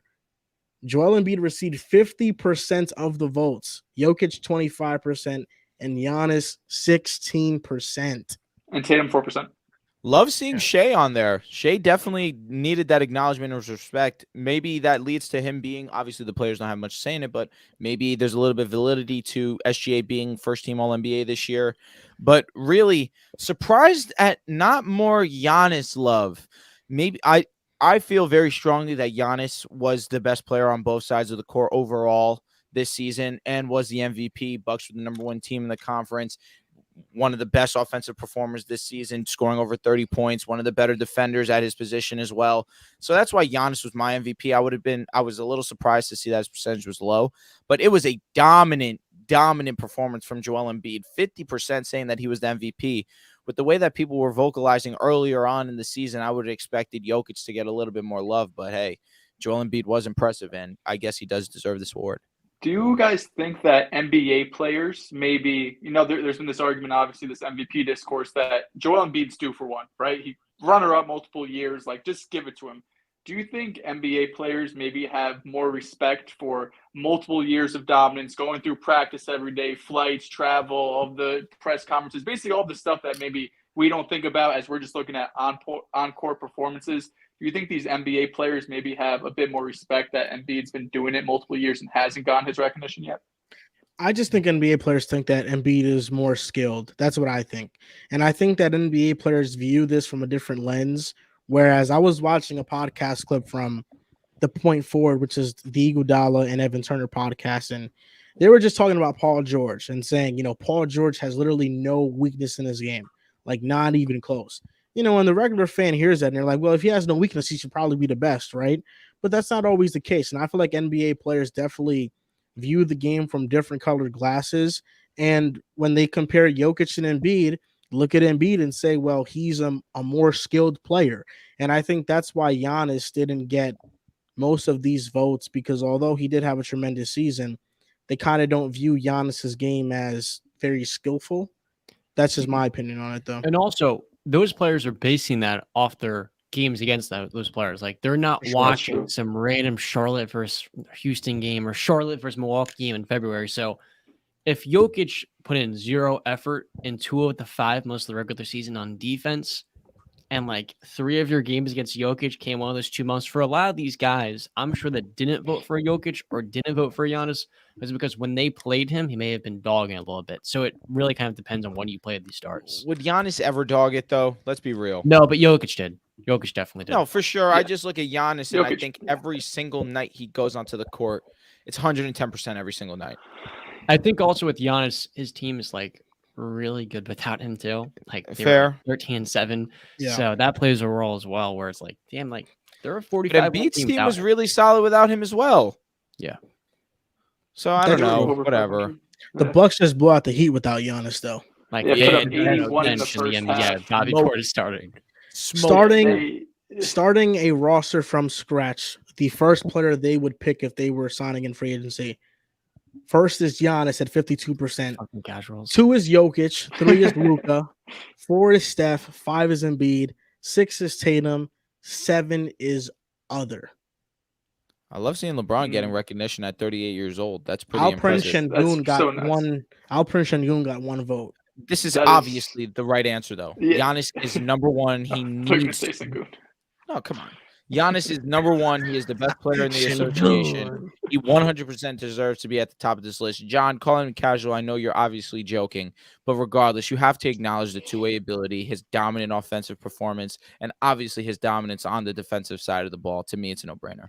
I don't think this is a landslide, though. I mean, Jokic is the highest floor raiser in the league. He's maybe the easiest star to play with.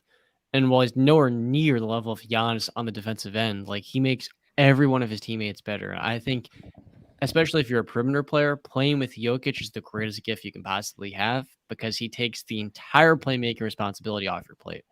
Same goes if you're a wing. So I think Jokic should be getting a little bit more recognition. He's in I second agree. place. No, right? It's not like landslide. Jokic was like 4. Like, It What are was we a doing here? This is landslide, second. though. It was a Yeah, landslide. I mean, the Giannis has a landslide, dude. championship. Like, And now going Show on me it to again. Can you show me it one more time, please? I am surprised. yeah, Embiid- 8%, second place. Embiid, Embiid's Steph, low. and Tatum all tied with Yeah. Embiid having, spotty playoff success, obviously not getting past the second round. I would expect Embiid maybe to be a tier lower, but they also all just voted for him for MVP, so maybe they think it's more of a team issue than Embiid or Doc. No doubt. Now, best defender in the NBA. Number 1 is Drew Holiday. Number 2 is Lou Dort. 3 is other. 4, Brooke Lopez. 5, Marcus Smart.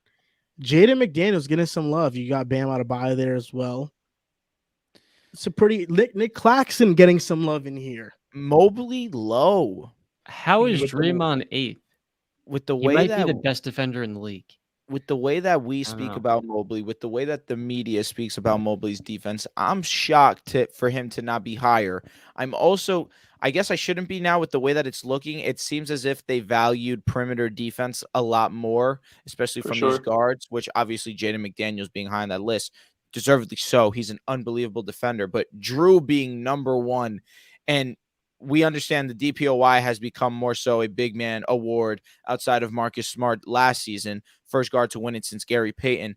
But for the poll to be guard, really, in my opinion, guard centric, as opposed to the bigs that we're accustomed to, both Holiday, Dortz is a wing, of course, but I still think that it was surprising to me, at least, where I was expecting Mobley to be higher. I was expecting Jaren, who's DPOY, to be a little bit higher. Draymond Green, obviously, who's one of the best defenders of our generation, to be a little bit higher. So yeah, that was pretty shocking. You have Brooke, who's, just a rim protector. Like, we're talking all these guys who are all versatile. They can protect the rim and they go out on the perimeter. And Brooke is, obviously not someone who's guarding guards on the perimeter. And he was 3rd highest. But to your point, Drew, you did have 3 out of the top 4 guys, excluding other, all being perimeter guys. And then you have the only outlier there being a rim protector only and taking away all of the most versatile Draymond, Mobley, Jaren Jackson. This really made no sense to me. Like, I feel like as NBA players, a lot better than me, that rim protectors are much more valuable on defense than perimeter guys. I mean, Lou Dort and Drew are elite. They're spectacular, but I mean, Bam is below them and Draymond is well below those guys. That to me is kind of crazy. I think Draymond is one of like the 10 best defenders of all time. So I think he should be much higher than 3%, dude. Yeah, I thought Draymond should have been higher too. I think Drew it's Holiday. Respect, I think the entire NBA, there's just a lot of respect for Drew Holiday. This is a respect type of thing. Let's be honest. This is the people you like that you're just like, what the fuck. Drew deserves it. I think Drew obviously has shown come playoff time that there are less than 4 or 5 players in the world that you would take over him defensively. So I can understand that acknowledgement in Drew, but I was shocked to see these other big guys not given as much respect. Looking at most overrated players and underrated. Most overrated players. Number 1 is other. Number 2 is Trae Young. 15. John, what did you do? To your point. John, what did you do here? John knew he had data. Julius Randle 2nd. That's rude. Unsurprising. So who do you think was number 1? Well, wasn't the other composed of like 10 guys? Like on the bottom, it says like who got votes for other, I think. Oh, that's what it says right there. Okay, others. Yeah, other Ayton, Beal, Pat Bev, Booker, Devin Booker, DeRozan, Booker, Tyrese Halliburton. Tobias. Interesting. Okay. Austin Reeves. You see, Austin Reeves made the list. That's hilarious. I think this is an interesting game we can play right now. I'm gonna try to get this most overrated thing on my phone. So the camera's on us while we're making this. So for every overrated player, we're going to vote and basically call them overrated, underrated, and, see who we think is overrated, honestly. That's it. Yeah. So let me just get it on my phone real quick. Dame is on there. That's disrespectful. Yeah, Dame is most definitely not overrated. It's a ridiculous statement, but people feel that way. JC is not a fan of Damian Lillard at all. That's shocking. Yeah, no, he's not. Okay, so I have it on my phone right now. So, according to The Athletic, these players were voted by other players as being overrated. Number 1, Trae Young, overrated? Yes or no? No, not overrated. Properly rated. I think he's overrated. Overrated because to John's point, you're not building a contender around him. Julius Randle. Not overrated. I feel like people Properly are rated. Yes, I agree. That's perfectly Properly said. rated. Yeah.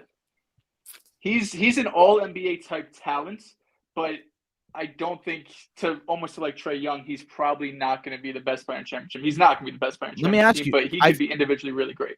I feel like he's more disrespected than he is praised. So I don't understand how he could be overrated. I would think say the playoffs. I Until would Randle, say Julius is underrated. until Randle plays well in the playoffs, he's Rich overrated. coming from you. My He gets a lot of goodness. disrespect. That's rich coming from you, John. Until Randle plays well in the playoffs, overrated. Pascal Siakam. Overrated. I hate to say it, but there's a little bit of empty calories to his production. That's also because the lack of depth on the Raptors. I don't know, man. I'm not going to say overrated. Pascal's not. I don't think he's overrated. John, he's properly rated. How is he overrated? Like, how do people? So I if feel you're like people judging prop him up- as what he is right now in Toronto, and like, oh, he's a top 15, top 20 player, I would say he's probably like top 30. But when he was number 2 off of Kawhi, I would say he was closer to underrated back then. It's just like when he's cast as number 1, that's the expectation, then he's overrated. There was more unknown for him. He was younger. The potential you could see with his frame and body, Who would you rather have, Jaren Jackson or Pascal? Oh, Jaren Jackson. He raises my ceiling so much higher defensively. And on offense, he's really come along with his floaters and the shot's kind of there. So me and Joel were having this conversation on the playback. It definitely is one that I'm willing to hear. Jaren Jackson's definitely improved vastly this season. Next one, Jimmy Butler. Jimmy Butler made this list. Is he overrated? Absolutely not. No. He's underrated, bro. I think he's underrated. He's probably rated. Maybe overrated for the regular season, but when it comes to playoff time and he's got to step up more times than not, he's doing his thing. What do we remember? Rudy Gobert. Overrated. Trade 5 first-round picks to the guy and just. What Rudy Gobert are we talking about, though? We talking about the one this year in Minnesota or the one for 9 years? Come on. I'd say the one for 9 years in Utah was underrated, but this one is, not worth the value that people thought. Jaren Jackson Jr. Definitely not overrated. I Properly feel like properly rated. I've been giving him a lot of respect and acknowledgement as for his progression this season, offensively specifically. So I'm going to definitely say properly rated. Yeah, I think he's been underrated. I think there's another level to his game that he can reach that people are kind of sleeping on right now. RJ Barrett.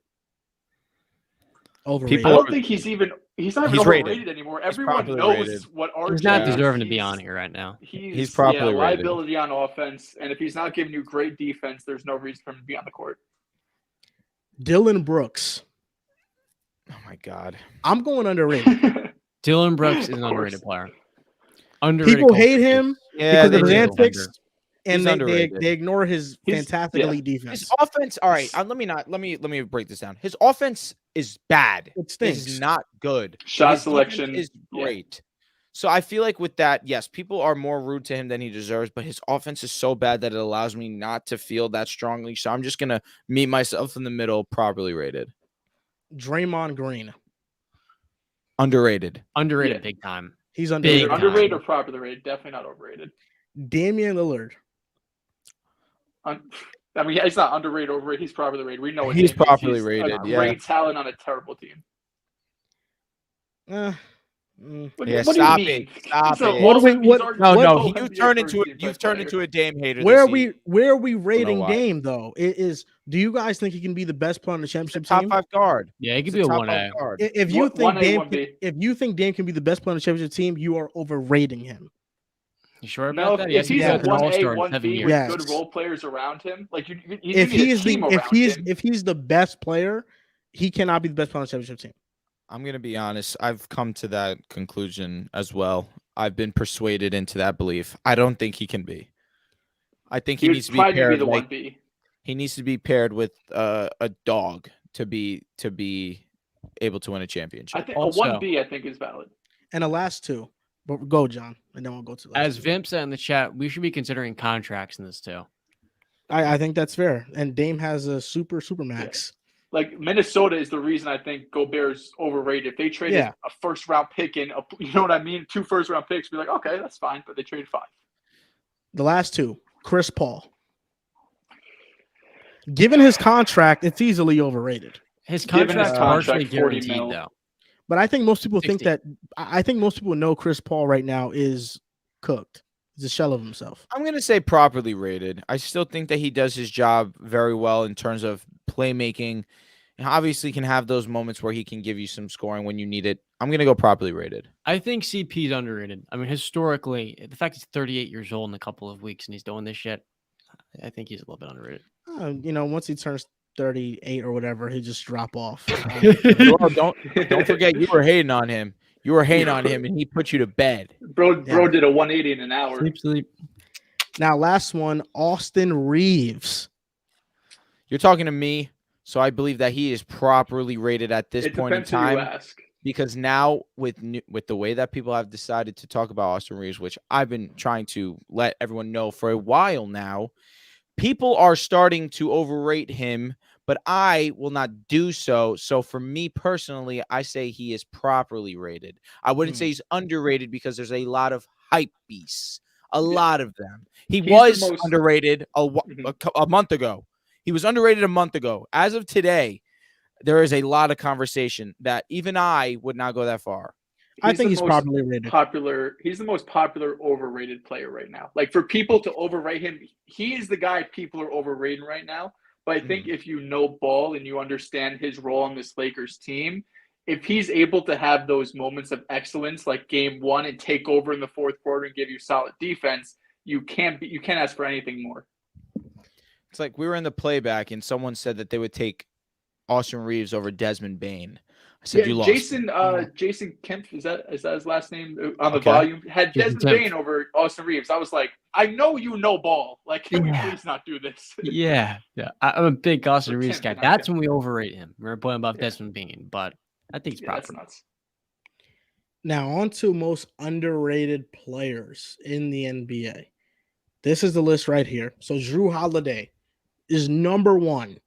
SGA is 2. Mikal Bridges is 3rd. Jalen Brunson 4. And Jaden McDaniels 5. Dehls. And Derek White and Jalen Brown. 6 You and 7. were sleeping on Jaden McDaniels, man, my friend. You were sleeping on McDaniels. But now the NBA player world has spoken and said you're wrong. If sleeping on Jaden McDaniels means that I don't know if he's going to be as great as Jalen Brown, then yeah, you're right. That's left. Was Jalen Brown on this list? He was 6, 7. I'm sorry, I didn't see the graphic. My screen kind of lagged a little bit. Deservedly so, because a lot of people were disrespecting my brother Jalen Brown coming into the season. He's absolutely put a lot of you guys to bed. Jrue Holiday, I think that's fair, underrated, because he's very quiet to himself, just plays basketball, is great at it, absolutely. So I feel like that's the acknowledgement he deserves. Now we're going to do the same game.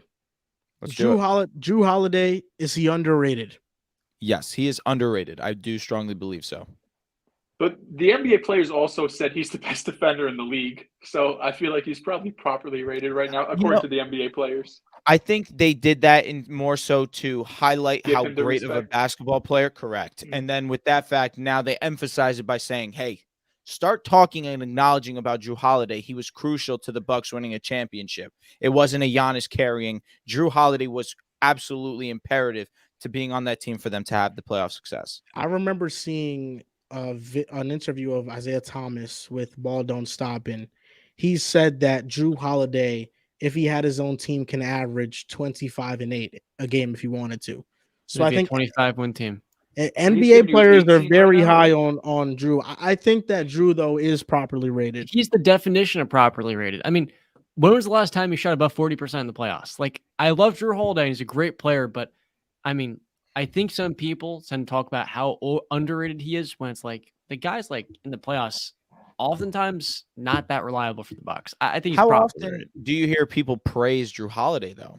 All I hear is how he's underrated, but like he's always shooting 38%. He had a great game today. He was 10 of 19, but I just think he's a really inconsistent shot maker, and that was the whole reason they brought him in, to find a more reliable shot maker and defender than Eric Gordon.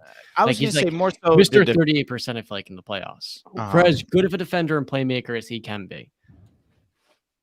Great regular season player, but in the playoffs is where he really takes a huge dip. I don't know. He was really solid in that playoff run, specifically in the finals with the job that he did on Chris Paul.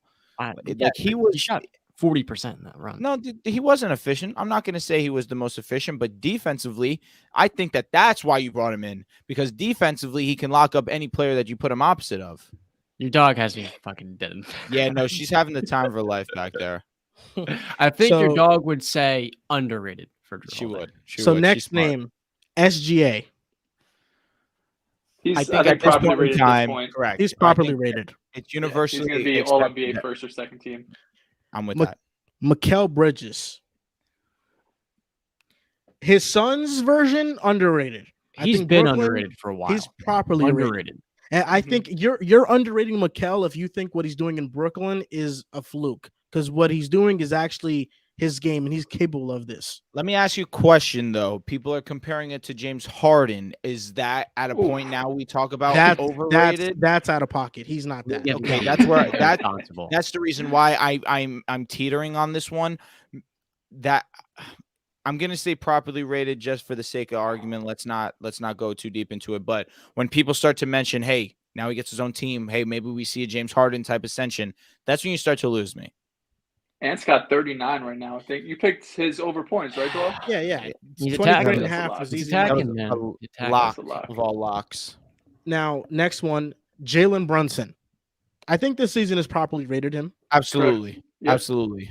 To your credit, Joel, before the season, underrated. But now that we see what he's doing in New York, should have borderline all-star. You can make an argument. Borderline all-NBA guard is obviously loaded, but he's been great this year. Jaden McDaniels. Underrated. That's one he's I can underrated. Get behind. Underrated for sure. Derek White. Very underrated.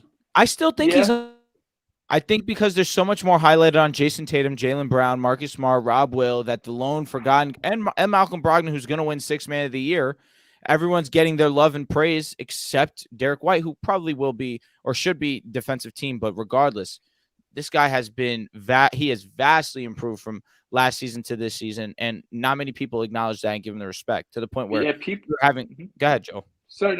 I was just going to say last season people were shitting on the Derek White trade because he came in, struggled. The playoffs, he averaged like 8 points on disgusting bad efficiency, that is. And now coming into this year was kind of like hands up in the air. We really don't know what we're going to get out of Derek White, so he's probably underrated. Now we see he plays all 82 games, one of 10 players, I believe, like Drew mentioned, probably going to be on all defensive team. And is right now, arguably the best player so far in these first 2 games against the Hawks. So I don't think anyone was expecting this sort of offensive output. So right now, I think you'd say he's underrated. He's improved so much this season. Like the confidence level for him is taking a full step forward, and that's the one thing that he kind of lacked last year. He's making pull-up threes, bro. I was like, what the fuck? He's always Derek White, bro. He always had him. Derek White has been getting a lot of attention recently, so I'll say he's properly rated right now. But I understand why you say he's underrated. Now, next one is Jaylen Brown. The only way you can underrate him is if you think he's capable of being a championship player, and you're not saying he is. He's properly rated. I think we kind of have an idea. He's gotten properly rated. He was wildly underrated prior to this season and last. Next one is Anthony Edwards. Properly rated, in my opinion. Properly rated. Probably. I think that it's understood that he's an ascending superstar, and he has the capabilities to be one day a top 5 player in the NBA, in my opinion. I know Joel obviously is one of the biggest Ant-Man supporters you'll ever see, but we share similar beliefs that Anthony Edwards can be a superstar and is already on that way. And now the last name, DeJounte Murray. Overrated. Oof. He's definitely not underrated. I don't think you could say he's underrated right now. I'm gonna say properly rated for me individually. I feel like he is not. I don't feel like people talk about DeJounte Murray like he is one of the best guards in the game, but I feel like people don't recognize him as bad. He's not flat out bad. No one does that except for Joel preseason. So I think he's properly rated. Well, this is my take. I think last year's Spurs season overrated him to a lot of people. Okay. This year in Atlanta has brought everything down to earth, and now he's properly rated again. He's also making $16 million a year. So if you factor that in, I would say he's probably rated. Yeah. Well, he's about to get a big contract. Yeah. I don't know. And Seattle close to 30. And now last 2 ones, best and worst coach. So best coach, Number one, players still want to play for Greg Popovich. Then it's Steve Kerr. Then it's Eric Spoelstra. Where's Tom Thibodeau? The top two don't surprise me. I think we could all agree, right? No, they don't. I'm surprised to see Pop here just because of his success in recent years, but I understand it's a respect factor. Yeah. Or top three, I didn't see Spoelstra either. Darvin Ham, 2% of the vote. Yeah, who did that? It had to be every member of the Lakers. Chauncey Billups. Yeah, that's something. And now this is worst coaches. Number one is Tom Thibodeau. Oh my God. By a landslide. Oh my God. I mean, how this is disrespectful. How He's super above silent. Steven Silas. Yeah, that's nuts. How? All right, what guys, the I have Knicks to let did you this know. year is crazy I had a couple to put of him votes number for this. one. Yeah, I bet. Oh my Tom God, that's Thibodeau. disrespectful. My goodness. So right now I'm with a dilemma because I know the Nuggets won this game, Yeah. but I have a meme going. This is with Jamal Murray's face. Spirit bomb. Spirit bomb. Yeah. Tough. But I made one with Anthony Edwards as well. Real did his talk, thing, but what the good fuck team. was Tom Thibodeau thinking of leaving Jalen Brunson and Julius Randle in a 25-point blowout? Yo, my performance? dad Missoula was, did that too against the That was Hawks, the bro. He left stupidest Rob shit Will I've out ever there. seen. Like, what are we My doing? dad was ripping Thibodeau. He's like, he should be fined. That's how angry he was. He's like, yeah, fine Thibodeau for that. I Is don't your dad Nick disagree. Finch? No, my dad is just a basketball fan. Jamal Murray went for 40 points tonight. He's back. Anthony Edwards went for Talk about 42 underrated. though. He's underrated. He's underrated, yeah, for sure. Jamal Murray is my guy. He is my guy. Oh my God. Dehls, you wasn't there. You I wasn't know there in the you trenches. said all-time player performer. You wasn't there in the trenches back when You Jamal did was say there. all-time player All right. performer, and then you Jokic swear down that you 27, 9, and didn't. 8. No, I did. At the time in the bubble, for sure I did. Me I have and a question Riv, for you guys. me and Riv had heated debates about Jamal Murray. I think Jamal Murray is really good. Who in the league? John, you got to talk again. You blacked out. One more hold- time. Oh, my Yeah, fault. that was me. I was There muted. we go. Who in the league would you like to fight the least? The poll had it. James Johnson won. Who, if you forgot, James Johnson's in the NBA. He's in the Pacers for now. Steven Adams, Aquaman 2. 3 other at 15%. 4 Embiid. 5 Haslam. Shout out to him. 6 Giannis. 7 Dort. 8 Admiral Schofield. I know he's in the league. And 9 Marcus Smart. Steven Adams deserves that acknowledgement. I've seen him lift grown men and remove them from situations. Steven Adams is a scary dude. Draymond's up there. I think James Johnson still scares me. I'm not gonna lie. Yeah, he's a black belt. I think he's more than that. Oh, didn't know Yeah, that. but that's crazy. Now Might on change to the my answer. next topic. Breaking down Jalen Hurts' $255 million contract. Now he got paid this big time deal, $179 million guaranteed, highest paid player in NFL history. Although that won't last long, we know that a quarterback is going to come in and reset the market again. He also got a no trade clause, which is interesting. The most interesting part about this deal is that he's going to make $64 million in 2024 to create cap flexibility, and his cap hits for the next upcoming years. 2023, it's $6 million. 2024, it's 13. 2025, it's 21. 2026, it's 31 million. So, Dehls, what are your thoughts? You know, you're a big Jalen Hurts guy. He just got paid rock star money. What do you think? Ecstatic about this deal. We just so you guys know, we have the Bryce Young little lower third here. Here we go. Look alive. I was ecstatic. Come for on, Jalen John. when he got this money. It broke. I was actually working. I was with Chelsea though, and I was ecstatic. Should have saw the smile on my face. His story. I mean, we've obviously covered it a ton, but from being benched to Alabama, you see the post game interview of him just hyping up Tua and saying, "I'm just happy to be a national champion." To transferring to Oklahoma, second round pick, having to be a backup. Just the story he went, the underdog story that we've seen from almost all the top quarterbacks have some sort of doubt behind their name, and Jalen Hurts is no different. Not surprised Howard Roseman gets this done. Probably the best GM in sports. You see the cap hits over the next few seasons. I mean, I don't think it gets above 33, 35 million in the next 4 years. The last 2 years, I think it's like a 70, $80 million cap hit, but we know how that goes. It's going to get restructured. Oh, okay, here we go. We're going to get restructured. And then, that cap hitch is going to get pushed down the road. But I think this is a great deal for Jalen Hurts. He gets $170 million guaranteed. It's also a great deal for the Eagles. They're able to, lower that cap hit. It's not a fully guaranteed contract. I think this is huge because we were kind of going down that path of is every quarterback can be fully guaranteed now after Deshaun gets $230 million. I think Jalen Hurts being an elite level quarterback, an MVP type caliber player this season, the fact that he only took $170 million guaranteed, which is still a huge number, but the fact that it isn't fully guaranteed is going to be great for, I'm sure, owners and GMs around the league are very happy about that, because Lamar Jackson's obviously due for a contract, Herbert, Joe Burrow, all of these guys that owners were very, of course, happy with paying their quarterback, but probably didn't want to give them all that guaranteed money because it makes it more difficult to kind of finagle the money down the road. But very happy for my guy, Jalen Hurts, well-deserved.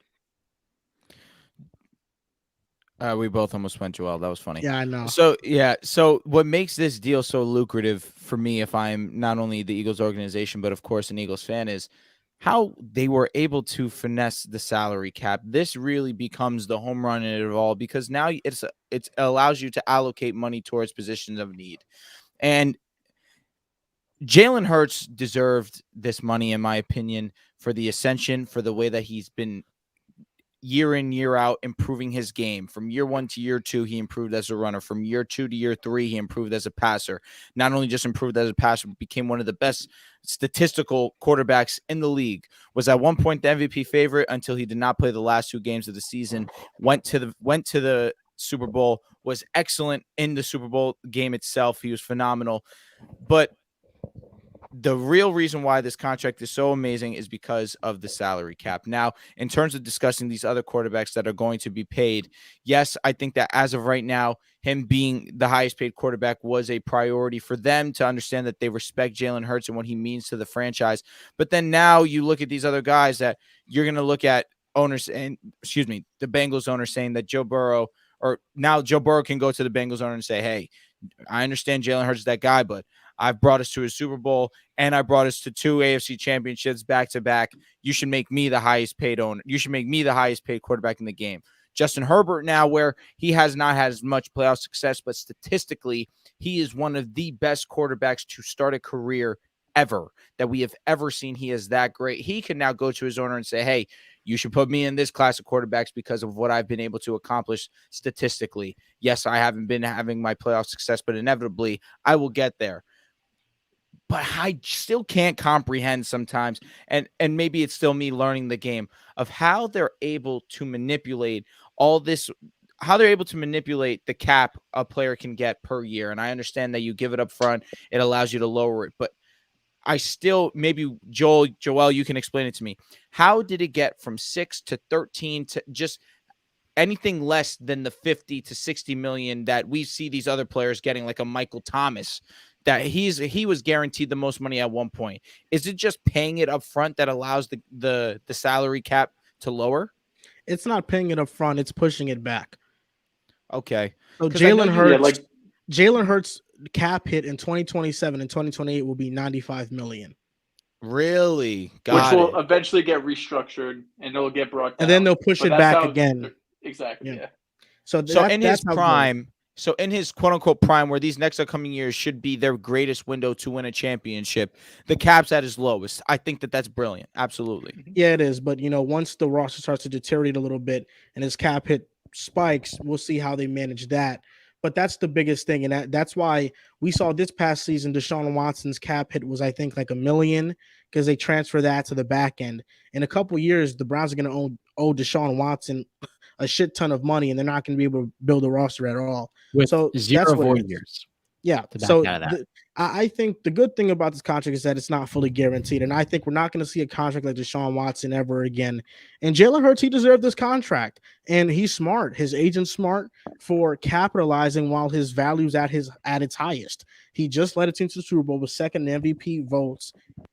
Lamar Jackson, looking at him, he could probably capitalize on something after his MVP season, try to get something done, but he waited. He allowed his value to depreciate, and now we see Lamar Jackson. He's asking for $200 million guaranteed.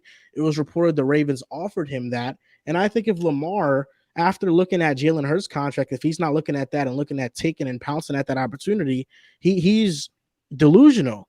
Because you're not getting more guaranteed money than Jalen Hurts at this point. After the season that Jalen Hurts just put forth, you're not going to do it. But this contract was good for the Eagles because it gives them still a window to build around Jalen Hurts. And this roster is still good enough to compete for multiple years. So I don't think that the Eagles are going to feel the lingering effects of this contract like the Eagles did previously with Wentz or the Rams did with Goff or the Cowboys currently are with Dak Prescott. I think this is a much better structured deal.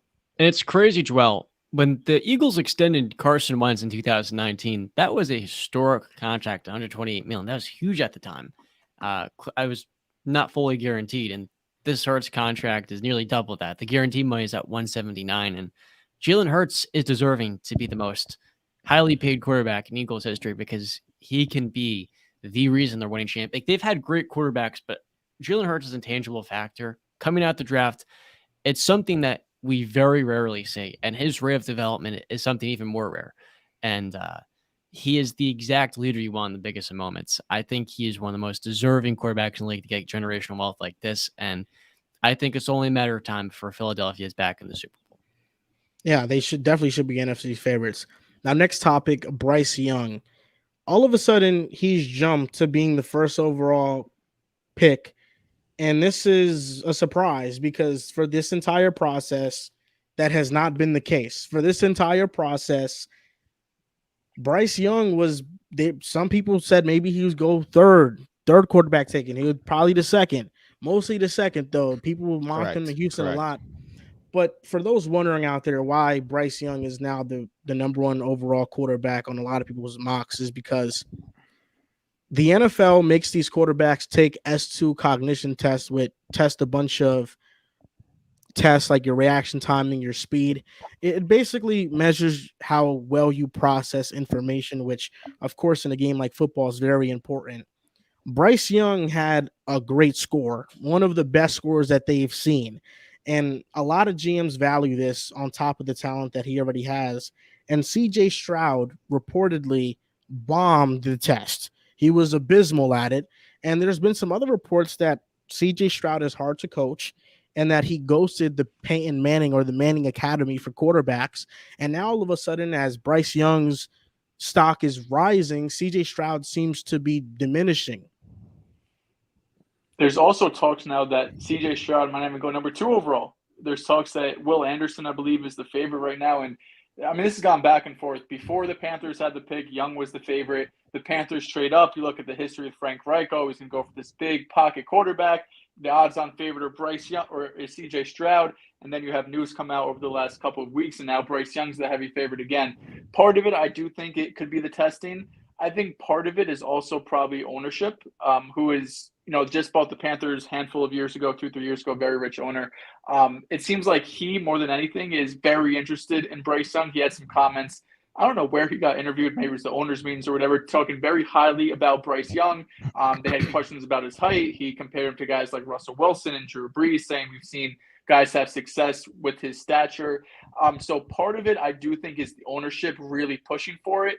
But also, I know Frank Reich is someone who's well-respected around circles in the NFL. He's someone who's had success as an NFL head coach, someone who's had success coaching up quarterbacks too. So he does not strike me as the guy to be a pushover, to say, all right, ownership, you have the final say. I want Stroud, but I'm just going to say fuck it, and I'll take Bryce Young just to make you happy. I think he really believes in Bryce Young too. Even though he's not his prototypical quarterback in terms of stature and size, I think he sees what he's seen at Alabama these last couple of seasons, what he's able to do at Bama with nothing compared to what CJ Stroud has, who has 3-4 first-round wide receivers. Bryce Young does not have any of that. So while I do think the testing's part of it, ownership, I think, plays a part in it too. And I think that a lot of it is not overthinking it. Bryce had been the number 1 overall projected pick for a couple of years now. And really, now that with this test coming out and the report of that definitely could have played a factor into it. But more so talking about the number 2 overall pick, you mentioned how Stroud might not even go number 2. If I'm the Texans, I think that's a smart decision. Bolster up the defense. Your team is not going to be great next season, in my opinion. Tank for Caleb. This is an excellent move by the Texans. If I am that organization, if you're not the most confident in Stroud, Caleb is the safer option without a doubt, will be the number 1 overall selection next season. So I'm fine with the Texans making that move there. But really, Bryce, in my opinion, should have been the pick all along. I feel like that has been my quarterback 1. I feel like his ability to evade, his ability to hit throws on the run, his ability to make something out of nothing is by far the best in this class. Is the quarterback position. Although I will say stature-wise, Stroud does have all the tools there, arm, physique, frame. Stroud definitely does have it there, but I feel like in terms of processing the game, Bryce is the most NFL ready out of everyone in this class. So I'm 100% sound with Bryce Young being number 1 overall. Yeah, I feel like I can't be the only one that thinks CJ Stroud's getting overrated by people. He's got great ball placement. It's the best in this class. But he reminds me of like a Dak Prescott from the pocket, where he's really good, but the intangible that Bryce Young has within the pocket to maneuver and extend and create out of structure, that's something that is worth a number 1 overall pick to me. Like, I don't think this is much of a conversation. Bryce Young quite clearly is my number 1 quarterback. And while he's much smaller, when you watch like the games at Alabama, he was able to, with much worse talent, like that was not a typical Alabama team once John Mechie and Jameson Williams went into the draft, overcome that and was the better player. Well, CJ, is he going to have an easy transition to the NFL? He has had 5 first-round receivers, one of the best offensive lines in college football. Like, the transition, I think, might be smoother for Bryce because he already had to carry a poor team. And so I think this is reasonable. GM's got their jobs on the line. You can't take a top 3 quarterback and have him be mediocre or slightly above average, because after 4 years, you have to extend him. And then you're like, damn, he kind of, maybe took the wrong quarterback. And that's where people 5 years later in hindsight are like, you're a moron for that pick. So, yeah, man, I don't think you can go wrong here taking Bryce Young. And if he gets hurt 5 or 6 years, give me the better quarterback. So now, according to Adam Schefter, he is expecting that a quarterback will not be selected until the 4th overall pick. But Ian Rappaport has reported that through the people he's talked to, he'd be shocked if the Texans didn't take a quarterback with the 2nd overall pick. So between Adam Schefter and Ian Rappaport, I mean, who's the guy that you're siding with? Shefty, unless I was going to say Shefty, unless it's related to Aaron Rodgers, is reliable. I feel like that's just my only opinion to have on the matter. So we'll see what happens. I'm going with Rap Sheet. I'm going with Rap Sheet. 1 week away, we got the draft, and no one really knows what's going to go on. I'm excited. Yes, sir.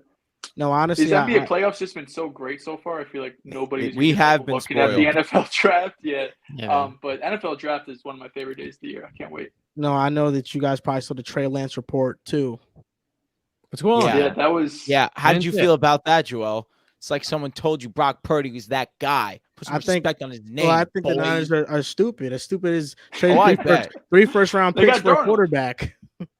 They got Darnold. They do have Darnold. Colin Cowherd tried saying Sam Darnold was basically a better version of Trey Lance. I was like, I don't know where the fuck you're getting that from. Spitting. It was in such an insane take, his USC bias. I'm not shocked. There was a report also that Brock Purdy said he's not even sure if he's going to play at all this season. Wow. I think the Niners, the report is they're fielding calls for Trey Lance. They're not making calls for Trey Lance. So if a team wants to trade a late 1st-round pick or early 2nd-round pick, I'm sure they'll be all over that. But I imagine right now they're getting a bunch of day 3 picks being offered to them, and they'll just pass and see what they have. Trey Lance is a rookie. Although he completed like 57% of his passes, he had 5 touchdowns and 2 picks, 97 passer rating. Although on tape, I didn't think it was the most impressive thing ever. The stats were good. 4 starts. And it's the same thing with Brock Purdy. His stats were amazing, but on tape, I wasn't very impressed. So I think just being in a Kyle Shanahan offense, Trey Lance is still going to play well no matter what. It might as well just start him and raise up his value if they really want to move on from him. It'd be really weird to go with Brock Purdy when you had Jimmy G and you traded up for Trey Lance to get someone who could do more than Jimmy G. And Brock Purdy, who might be better than Jimmy G, does not have a top 5, top 8 type of ceiling. No matter you could be as high as hell as you want on Brock Purdy. He's not going to be an elite quarterback. He could be really good. Trey Lance? He could be solid. Probably not, but he at least has the tools, the athleticism. As a top-end guy. You could see it.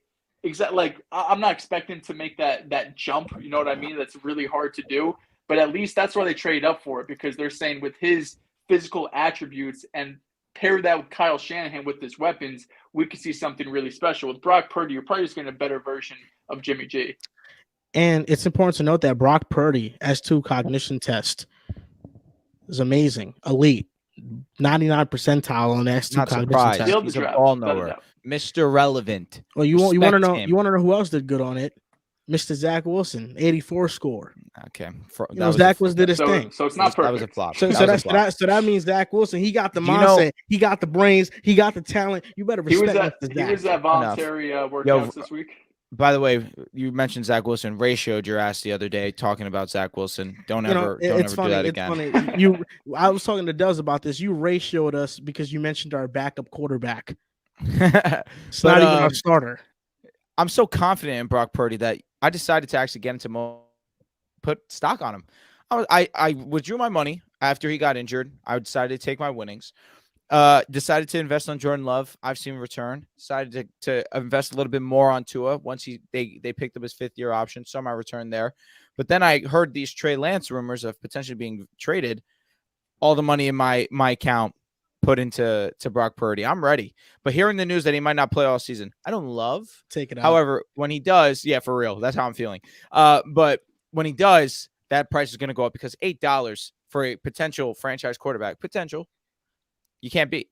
Listen, you guys should have listened to me because on Mojo, when it comes to finding them underrated gems, I'm one of those guys.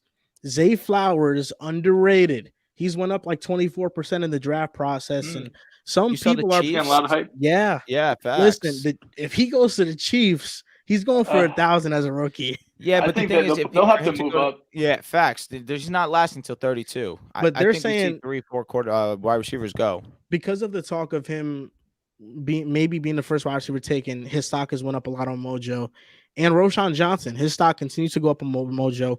And another quarterback, because on Mojo you can invest into college quarterbacks. Shadur Sanders, Deion Sanders' son, Colorado quarterback. I think he's going to be very good. People are knocking him because of the numbers he put up at an HBCU, and they don't think he's going to translate. I think Sanders is going to be a phenomenal quarterback, and we're probably going to be talking about him in a year or two in this draft process as one of those top-end guys. So right now his share price is like $3. So if you can get him at $3 and the top prospect now is at 20 to 30, that's a big-time return. I think he's that good. And Deion Sanders turned around Jackson State football. I think he could turn around Colorado too, and they could be a very good team. One player, get in on Caleb Williams too. Yeah, for sure. That would be a great investment. One athlete I'm sure is Karl Anthony Towns. I don't know if you guys saw, but after posting 11 points and a 5 of 15 shooting performance in game 1, tonight he went 3 of 12 from the field for 10 points. Aaron Gordon's a great matchup for Cat. We're at a point with Towns where this is year 8 for him, and the playoffs he's just gotten worse and worse. And with these injuries, Minnesota, they may have to move both of these bigs because I just don't know if Cat can work in the playoffs with them. Like, you know what the future of this team is.